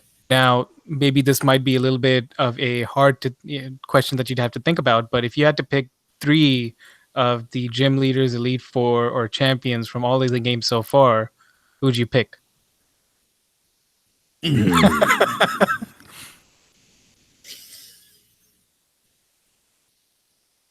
I would probably pick Steven with Metagross, because I assume that's Okay. going to be a star Pokemon. That's a champion right there. I don't want to say 3 champions, Cynthia, Lance. Oh, it's fine. All Steven. no rules, no restrictions, whatever. Well, it's because I can hardly remember any of the gym leaders that isn't from like the first 3 generations. Well, that's fine. So- Also, like, don't worry about names. If you can think of a gym leader that you remember, I probably won't remember their name either. I would say Steven with Metagross. I'm assuming Norman if he's in here with Slacking. Okay. Let's show some love that way. Oh man. And Blaine from the manga, so he has fucking Mewtwo with him. Hell yeah, baby. Or in reality, probably a Rapidash. I'd have Cynthia be my lead because Cynthia is one of my favorite characters in the Pokemon games, like of all time. I fucking hated her Garchomp. I love Cynthia so much. She's just such a cool badass. She just comes in, does her shit, and then leaves. Her fucking Cynthia- cat ears. Faulkner, Ooh. I really like. The bird trainer for the first one from Golden Silver? No, that's Faulkner. Volkner is from. I can't remember if that's his name. But he's the electric gym leader in Generation 4. Generation Pearl and yeah. Diamond? Yeah. He's the Volkner. If you wanted to look him up real quick, he has a rivalry with Flint, who is the Elite Four in Generation. He's a fire type in Generation 4, one of the Elite Four members. So it'd be Volkner, Cynthia, and Jasmine, Koga's daughter. Oh boy, her. Yeah. Totally forgot about her. She's a character. Anyways, Is there anything else you want to talk about with Pokemon Masters here? No, I think it's a standard gotcha game that's going to come out soon. Might be interesting Right. to give it a try. It's being made by DENA, so Dana. I don't know how you pronounce that. The people that also made Animal Crossing Pocket Camp, Super Mario Run, Fire Emblem Heroes, and Bitomo. So Pokemon Company will be the one publishing the title. So we'll see it sometime this summer. Yeah. This next title, I'm not as excited to talk about, Nick. I guess no one would ever want to talk about something like this. No, this is a rough one. Nick, is there any way I could make you do this one? Yeah, I could try. It might be easier for me. I didn't know or consume his content, but it's sad regardless. So recently, a famous gaming YouTuber, Etika, was found dead in New York. This happened on June 19th. Reading through this article, it appears that suicide was very likely the reason. Yeah. Yeah. Yeah, it fucking sucks. Apparently, for anybody that has eyeballs on Twitter, they already know the situation. He's been having a rough tumble over the past year, and his last video, which was taken down by YouTube, he was talking about his struggles and all that, and his final lines in the situation, was the biggest red flag and a warning sign, which concerned people immediately. He said, "I'm sorry for leaving such a stained legacy. I hope that my story maybe helps to make YouTube a better place in the future, where people know boundaries and limits and how far things should go." Unfortunately, I don't have any backstory to what he was referencing specifically, but it sounds like he might have been bullied, or somebody that he knew was being bullied or being prejudiced against, because shit. Yeah, I haven't looked too much into it. But from my brief knowledge, it seems like there was a lot of harassment he had to deal with on social media through his channel and through all the other avenues that people had access to, like towards him. And there was a lot of negativity that he was dealing with. Whether that was a cause for all of this, I do not know. But I did want to push this out, or at least state this out now. I'm not the one to make a case for anything, but there is a National Suicide Prevention Lifeline. It operates free. It's 24 hours, and you can reach them at 800-273-8255. There is also a online chat service that you can find if you did not want to talk to anybody on the phone. Yeah. I'm not proud of this, but I would say about a year and a half ago, I was going to say almost a year ago, I didn't want to celebrate as an anniversary, but this was when I was with PSVG, where I talked about video game related, people who play video games and those who are depressed and whatnot that use it more as a crutch, more as a tool to their entertainment. And this isn't the case, or at least I wouldn't know anyways.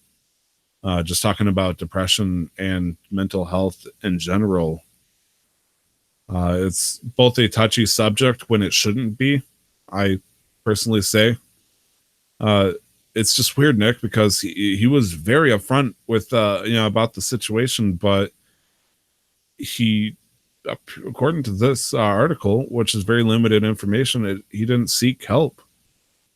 And I don't know if people tried to help seek help for him. Fucking sucks, man. Yeah, I'm not about to talk ill of anybody or shame anybody, but I've been in situations where I've helped people, through some harder times, or at least attempted to, and a lot of the times with mental health comes down to, sure, they need to reach out, but sometimes they don't know how to, And so, me being more of an empath, I try and reach out when I notice some signs. But you can only help a person as much as they want to help themselves. And that's probably, in regards to this topic, the harshest thing I'm going to say. But sometimes people just don't want to help themselves, and you can only do so much. Not that I'm saying that when they don't want your help that you stop helping, but they have to decide to accept that help as well.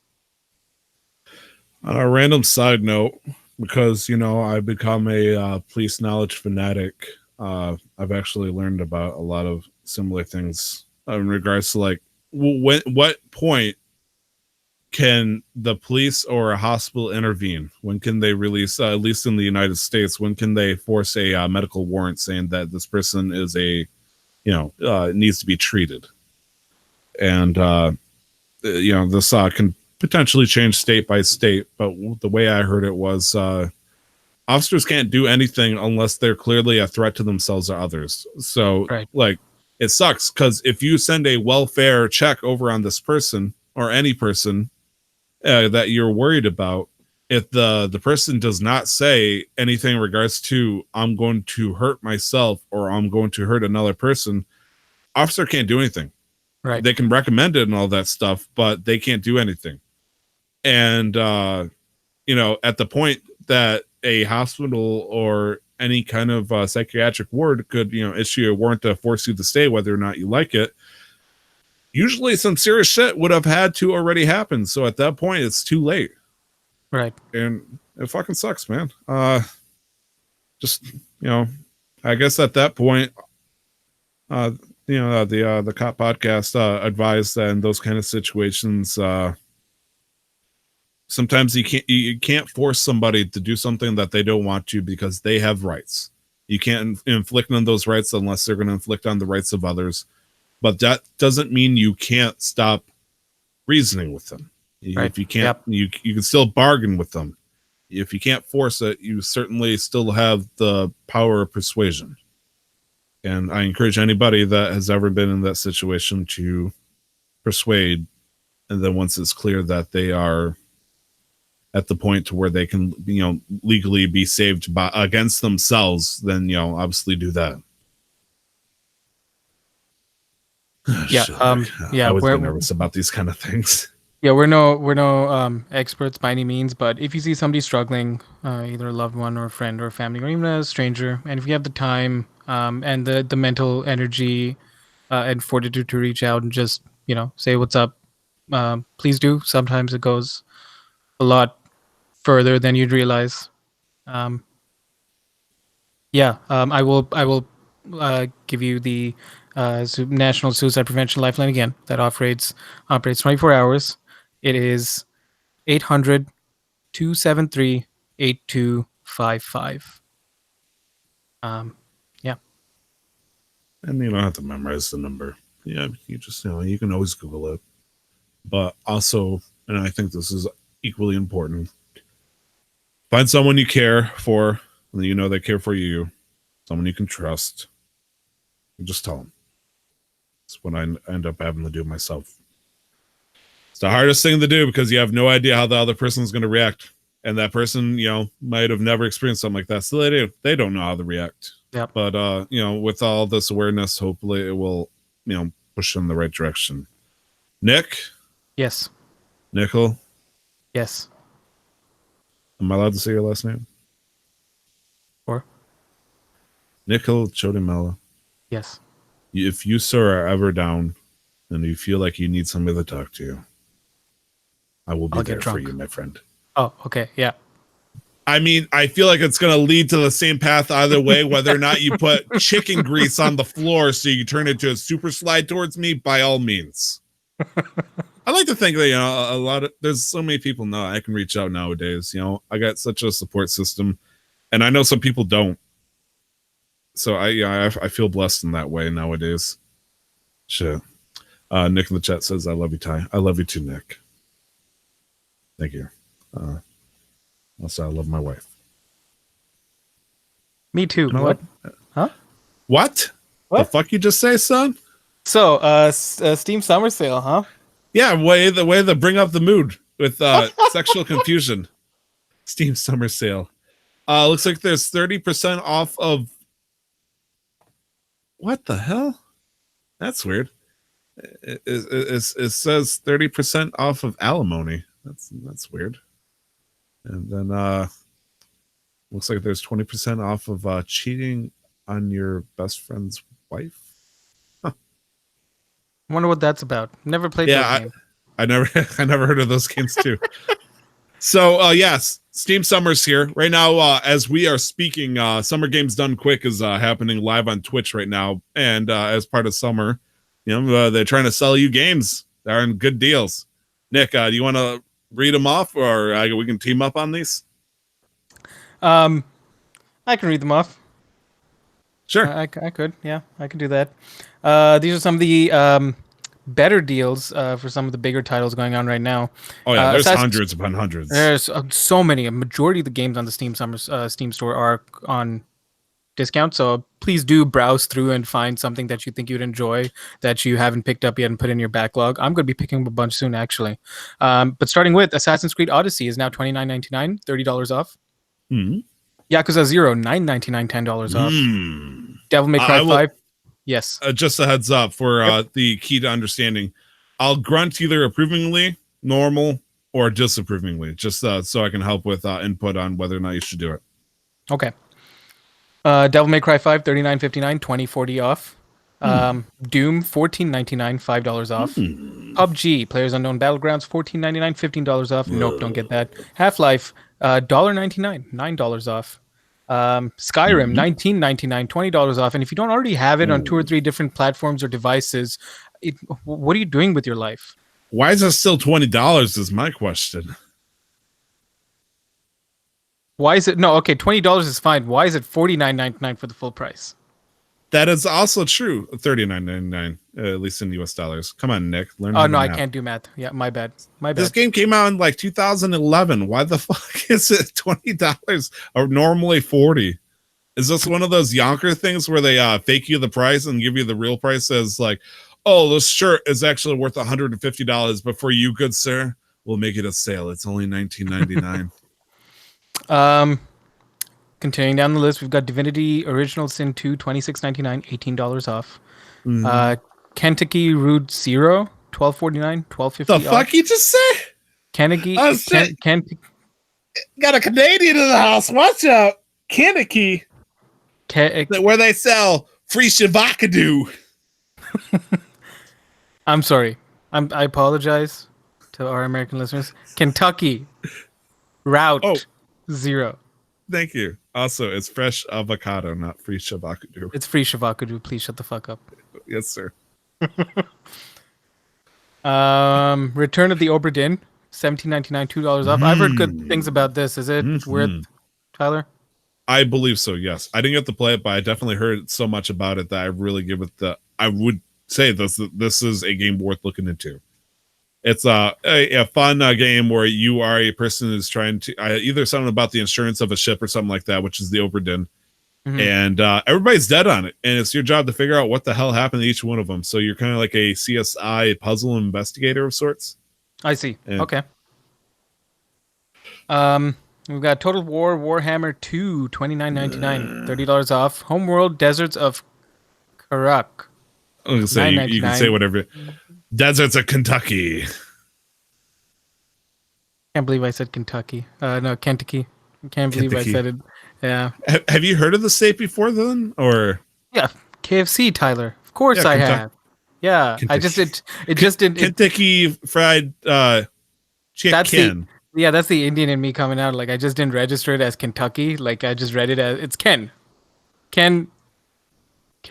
I don't even know what I think I read the U as an E. Whatever. Anyways. Kentucky. We've got Arma 3, 1019, 1980 Banjo off. and Kentucky. Elite Dangerous, $8.99, $21 off. XCOM 2, $14.99, $45 off. Crusader Kings I'm okay 2, with that. $9.99, $30 off. Civilization 6 Gold Edition, $29.54, $100 game. $38 off. Oh no, it's $130 game, or it's something So close to that. If you wanted all the fancy bells and whistles, Oh man, I've been needing to get Advertise. said. I've been wanting to get Civ 6, but I didn't want to make the jump. But I didn't want to buy everything, but it's only Well, now $30. you can buy everything. You can buy everything. Anything you wanted in Kentucky. Resident Evil 2, $39.59, $20.40 off. Hitman 2, $23.99, $36 off. A sleeping hit that Square Enix made a big deal mistake with. Also, I'd like to say, correct my grunt of disapproval of the Resident Evil 2. I realize that it's the remake, so there. Cool. I just wanted to Thank you. Elaborate. Monster Hunter World, $29.99, $30 off. They have a new expansion coming out soon, so keep that in mind. Wolfenstein 2, The New Colossus, $19.79, $20 off. Batman Arkham Knight, $4.99, $15 off. I think I asked you this, Tyler, a few days ago. Have they optimized it yet for PC? Do you know? I've never bought it or played it Okay. before. I played one of them like for 15 minutes, but then I stopped playing it for whatever reason. So Right. probably not. They're lowering the price like that. Well, Arkham Knight is an older game too now. I think it's like 2011, 2012. So True. Um, I always ask when they're old as shit, why is it $20 still? It's not a Nintendo game. I think depending on the game, regardless of age, as long as the content is there, $20 seems like a fair price. It's when they is still, $20. yeah, but I feel like, staying at 50, 60, even though they're like 6, 7 years old, it's a little debatable. We've got The Witcher 3 Wild Hunt Game of the Year Edition, $14.99, $35 off. If you've never played this game, pick it up for the love of God if you like RPGs. It is one of the best games I've ever played in my life. So what is The Witcher? I've never heard of it.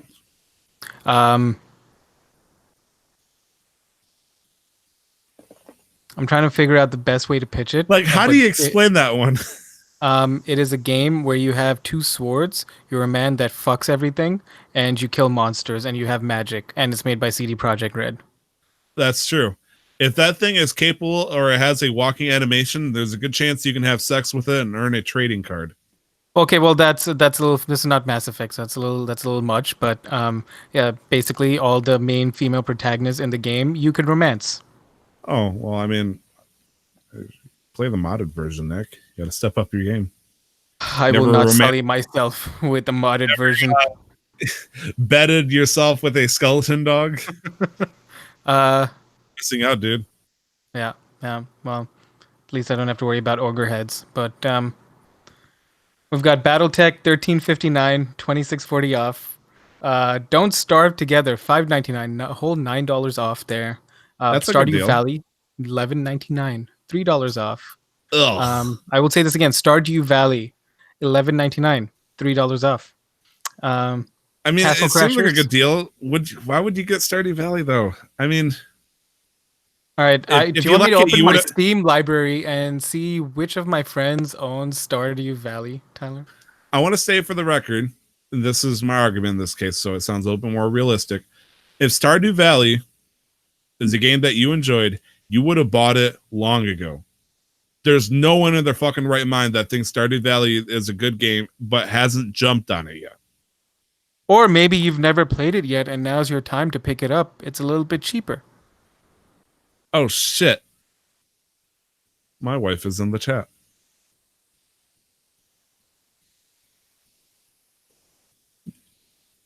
Nick, Yeah. what was after Stardew Valley? Castle Crashers. Okay, $2.99. I bought Stardew Valley, okay? I haven't touched it yet.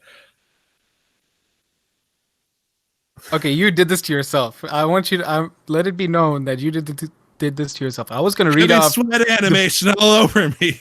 I was gonna read off from my library to see which of my friends own Stardew Valley, and I'd see your name there. Yeah, But I know. I fucking know.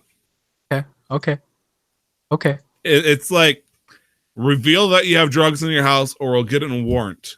And my warrant is my Steam profile. Thanks. Also, site digital edition is $7.99 to $12. Mhm, I haven't heard of that game. I've heard of Castle Crashers though. Castle But Crashers. there's a bunch of things on sale. Please do browse through the store. Looking at what I have in my cart, I've got Ori and the Blind Forest, that's in Canadian dollars, sitting at $11 right now, and Borderlands: The Handsome Collection, which literally involves everything from Borderlands 2, all the DLCs. It even gives you one of the prequels, I think. That is 657 Canadian, so it's like $4, I guess. Yeah. Yeah, Or it's that's free all. on the PlayStation. Just saying right now. Imagine playing on a console. Let's see. It's called the Handsome Jack Collection I or the Handsome Borderlands the Collection. Handsome Collection. Yeah. It's $5.90 in American. Yep. There you go. Really reasonable. Borderlands the Handsome Collection gets you Borderlands 2 and all of the DLCs for that price with the pre-sequel. But it does not get you Borderlands 2, which is sitting at $22 because it's the Game of the Year edition that was released recently, I think. Or maybe that was the Handsome Collection that I'm thinking of. Nick is pointing out regardless. that it doesn't have Tales from the Borderland, but isn't that a Telltale game? That is a Telltale game, and yeah, if you want to get that for whatever reason, just pick that up on its own. I'm going to say, if you can get it, considering that they took most of them down from almost everywhere, so good luck. Maybe you can buy an Xbox 360 version from a local GameStop. Yikes. Telltales, the legend still lives on. Yeah, Kind of. kind of. You know, we have not actually spoken ever about Telltale ever since they got closed down months upon months ago. Well, I mean, for good reason. I don't like talking about shit all the time.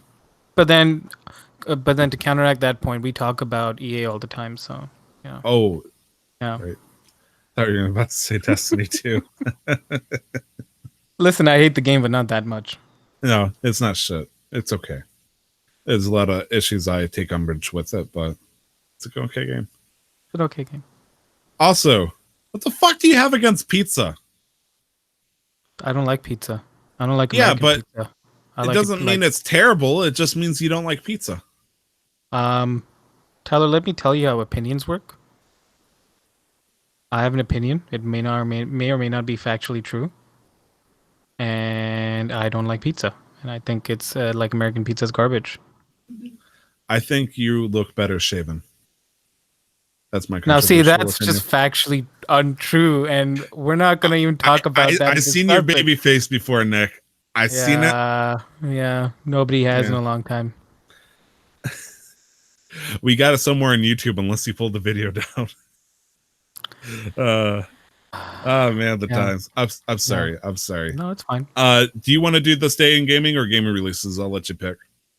I'll do this day in gaming. Okay. Then we do have a bunch of games coming out. Looks like we have a total of 9 games coming out this week. The first one is season 2 of Apex Legends. Thank you. Respawn. I almost blanked out on what they did that. Yeah, season 2 comes July 2nd with a new character and a new weapon at drop with dragons and animals in the game. So, like, apparently now, at least from what I understood, they haven't confirmed anything except for the trailer. You have a chance of being stomped on by one of those creatures that was in, like, the waters because they've now come to land. Uh-oh. That's Yeah. not good. Yeah. Also funny, but So it looks interesting now. good deal. Brandon will be excited for this. By the way, that's coming out on July 2nd, which is Tuesday, I believe. Yes, it is. Yeah. I'm sorry, I feel like this already came out. I know people have been playing it already for, like, the last few days, or at least 2 days now. Are you talking about this game? Yeah. Huh. Recheck that then.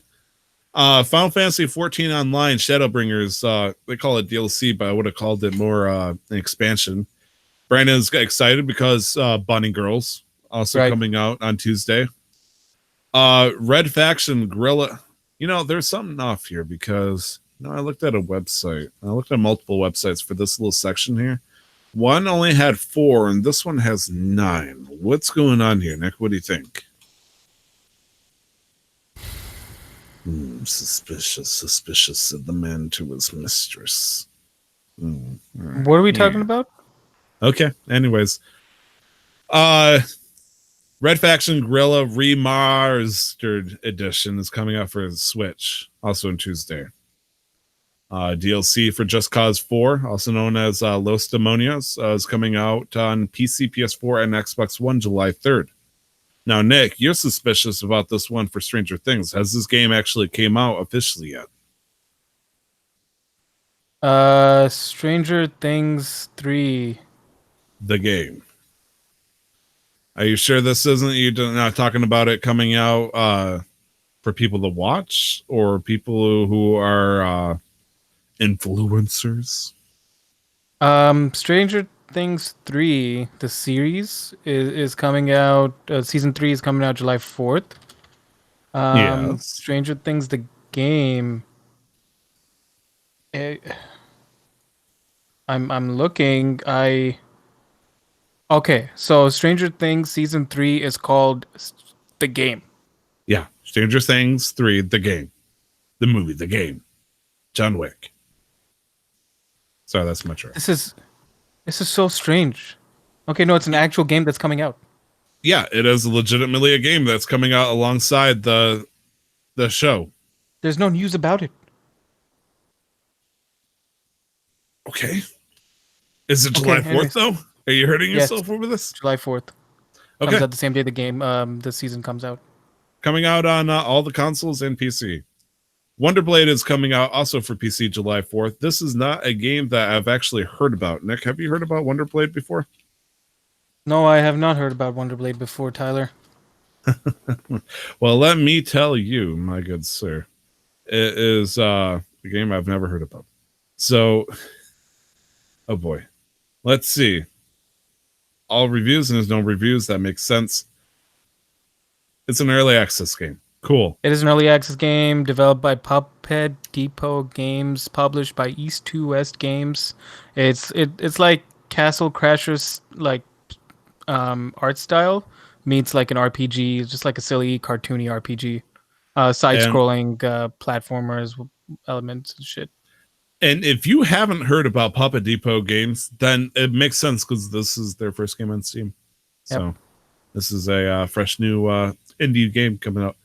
Attack on Titan 2 Final Battle, PC, PlayStation 4, Xbox One, and Switch. July 5th, Wednesday.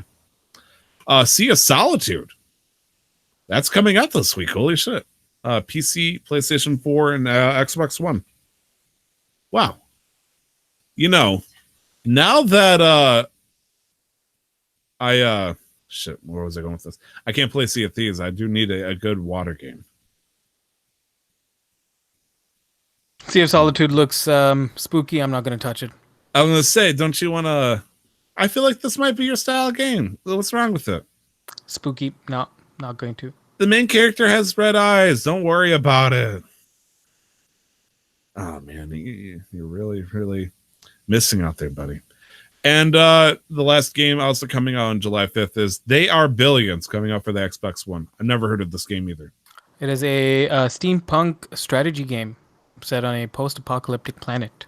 Build and defend colonies to survive against the billions of the infected that seek to annihilate the few remaining living humans. And I would also like to say, my suspicions were right. There are people right now playing Shadowbringers on Twitch.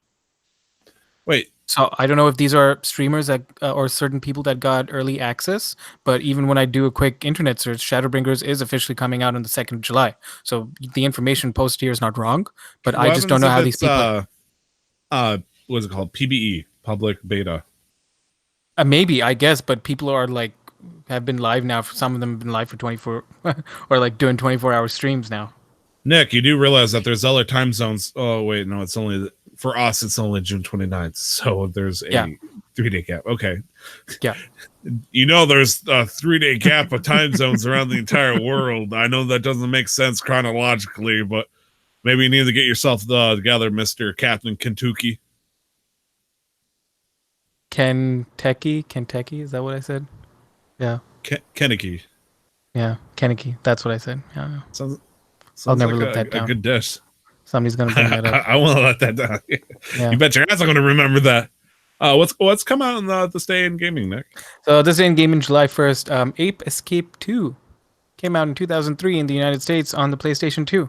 So I didn't know that Ape Escape 2 came out on the PS2. I only played the first one.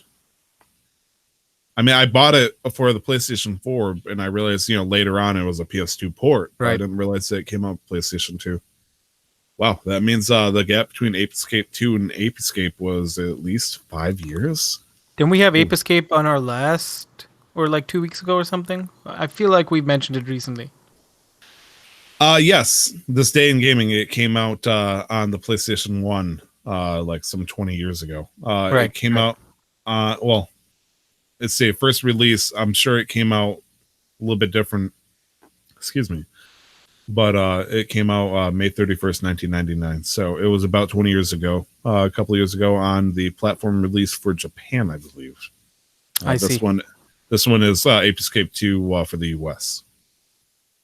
Like the next game on the list is Warcraft 3: The Frozen Throne. Hell Came yeah. out on Windows, United States, 2003. So this is still the RTS, right? Yes. Right. Yep. Yeah.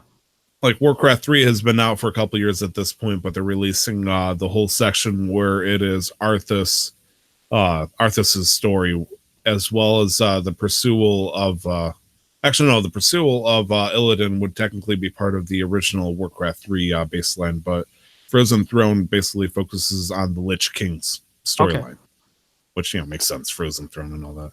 Plus, I believe it introduced the undead as a playable race whenever you were playing the RTS, which was one of my favorite races to play when you're duking it out. Having giant frost dragons, these bony dragons are flying around and Just obliterating decimate everything. Yeah. Or having 200 fucking zombies just swarming in. Even if it's not strategic, it was comical. Right. Like Brandon would have like fucking like say 30 very nice archers. All of a sudden, I would have what I always called the goon squad come swarming in around him, and he just gets encircled. And even no matter how good they are, if you get overwhelmed by numbers, it gets bad. Yeah. Eugene's a big fan of the Warcraft games, and I'm pretty sure a few months ago you're still playing some custom maps with one of his friends. I can't remember which specific Warcraft, but Probably Dota.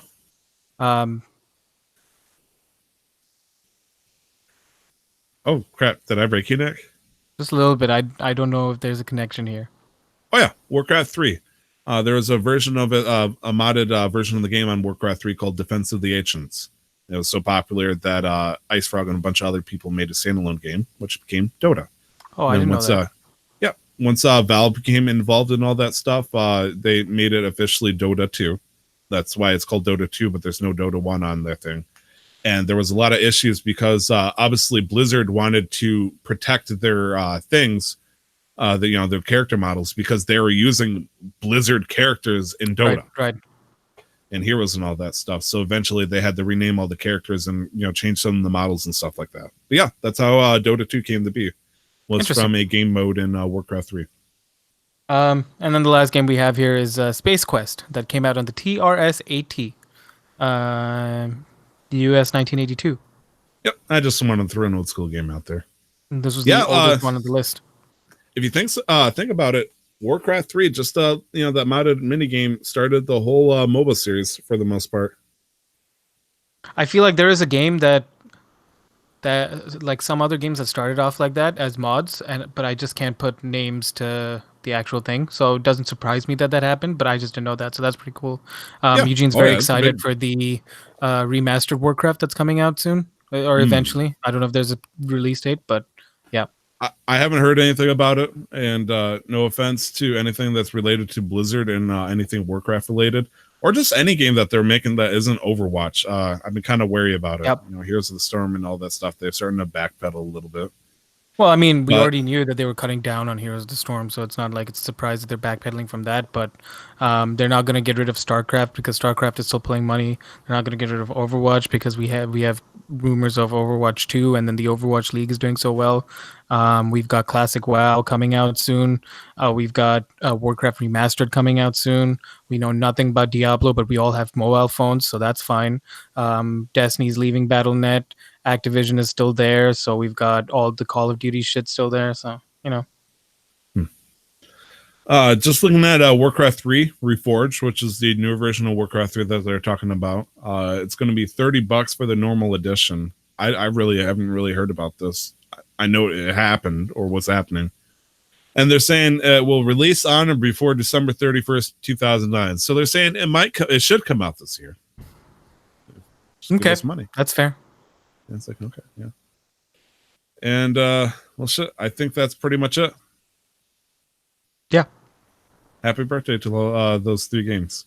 I'm Happy still thrown off birthday. by Warcraft. Man, kind of want to play it now. Problem is, though, nowadays you would have to torrent the old version and make sure you have all the same versions, then link each other. I don't even know how to do it over Wi-Fi. I'm sure Eugene will be able to walk us through it. Yeah. If we could somehow set it up, would you play Warcraft 3? Yeah. I used to fuck with the RTSs. Like, I played a lot of Age of Empires 2 and Age of Mythology, so... Yeah, I'm going to say, I feel like we'd be better off just playing, like, StarCraft at that point, but, fuck it, I would be okay with Warcraft. Well, I mean, I we was got not an good Age of at the Empires 2, like, full-on remastered coming out at some point, so I'd be down to play some of that. I mean, that's been out, Nick. No, like, didn't they announce that they announced at E3, like, Age of Empires, like, HD remaster, too. Yeah, look it up, please, because I'm pretty sure Age of Empires 2, they have what is called the Definitive Edition. We still already have a remastered, I'm pretty sure. Oh, no. The fuck am I talking? Oh, there's an Age of Empires 2 HD that's on Steam right now. Also, by the way, that's 75% off. That's $5. So they got an HD version of this game, but they got a definitive version of this also coming on Steam. Yeah, so yeah. take that for what you will. Later this year, yeah. So what is the difference between having an HD version of this game, which came out in 2013, or the definitive version? Because it says it's coming out in 4K versus probably 720. Yeah, I was gonna say it's probably just some updated texture packs on the HD version that just makes it look a little prettier and not as dated. I would imagine the definitive edition coming out now probably will be made to look more modern. Or for $5 right now, we could totally build a wonder. I'm actually really looking hard at the Sea of Solitude. Anyways, Nick, where can we find you? You can find me on Twitch, Twitter, and Instagram at LRWarrior11. Yeah, I'm gonna be at Guardian Con, so I'm gonna be AFK next episode. Yeah. You got like a Snapchat or something? Because I know you don't use Snapchat, but I want to ask ironically. I deleted it. Apparently. Good man. I'm so proud. Yeah, I deleted my account. Yeah. Okay. Wow. That's. I just got the confirmation email yesterday. It's like, warning, your account's about to be deleted. I'm like, all right, cool. Yeah. Peace out. Oh no. What are you gonna do? Save all the pictures, or you're supposed to delete? Privacy policy, my ass. Anyways, you can also find me on Twitter at 2timestyler, 2timestyler, one word, all letters. And you can also find our show, Casual Master Quest, on Twitter at MasterQuestPod. You can also email us at casualmasterquest@gmail.com, where you can, be like Nick, who sent us a letter asking us, about games that we'd pay a premium for. We'd totally answer, as it turns out. We're also on Facebook and Instagram at Casual Master Quest. It'd be fairly simple, to look for us. And if you're just finding us in a way that isn't your standard podcast, feed setup, we're there too. Just search for us on your local thing, and we'll hopefully be there. If not, email us, because it's like, what the fuck? We're supposed to be there. What the hell happened? Bite you. Hell, yeah, or if you just want to yell at us. Yeah, if you just want to yell at us. Yeah, if you want to shout at the moon and accidentally put casualmasterquest@gmail.com in your moon yelling email, and we'll take you, darn you, moon, you're a waning crescent. I wanted a new moon. And then we'll work you into our weekly show. Yeah, I mean, you could totally be like our, we turned a scam artist email that's, computer generated, I'm pretty sure, into our news correspondent for 2 weeks. Yep. What could we do with what you say? It would be amazing. Give it a shot. And Nick, don't hesitate as well. Anyways, that was Nick. This is Tyler. Is there any last things before we say goodbye to you, Nick, for a week or two? Yeah, no, happy 4th of July to everybody. Thank you very much for listening. I love you all. Yeah, that's great. All right.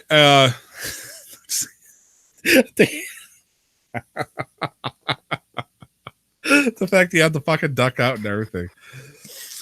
Oh, shit, man. Next week, I will have Brandon, one of our honorary members of Casual Master Quest. Him and I will team up and shoot a bunch of shit about video games, we will definitely get goony about it.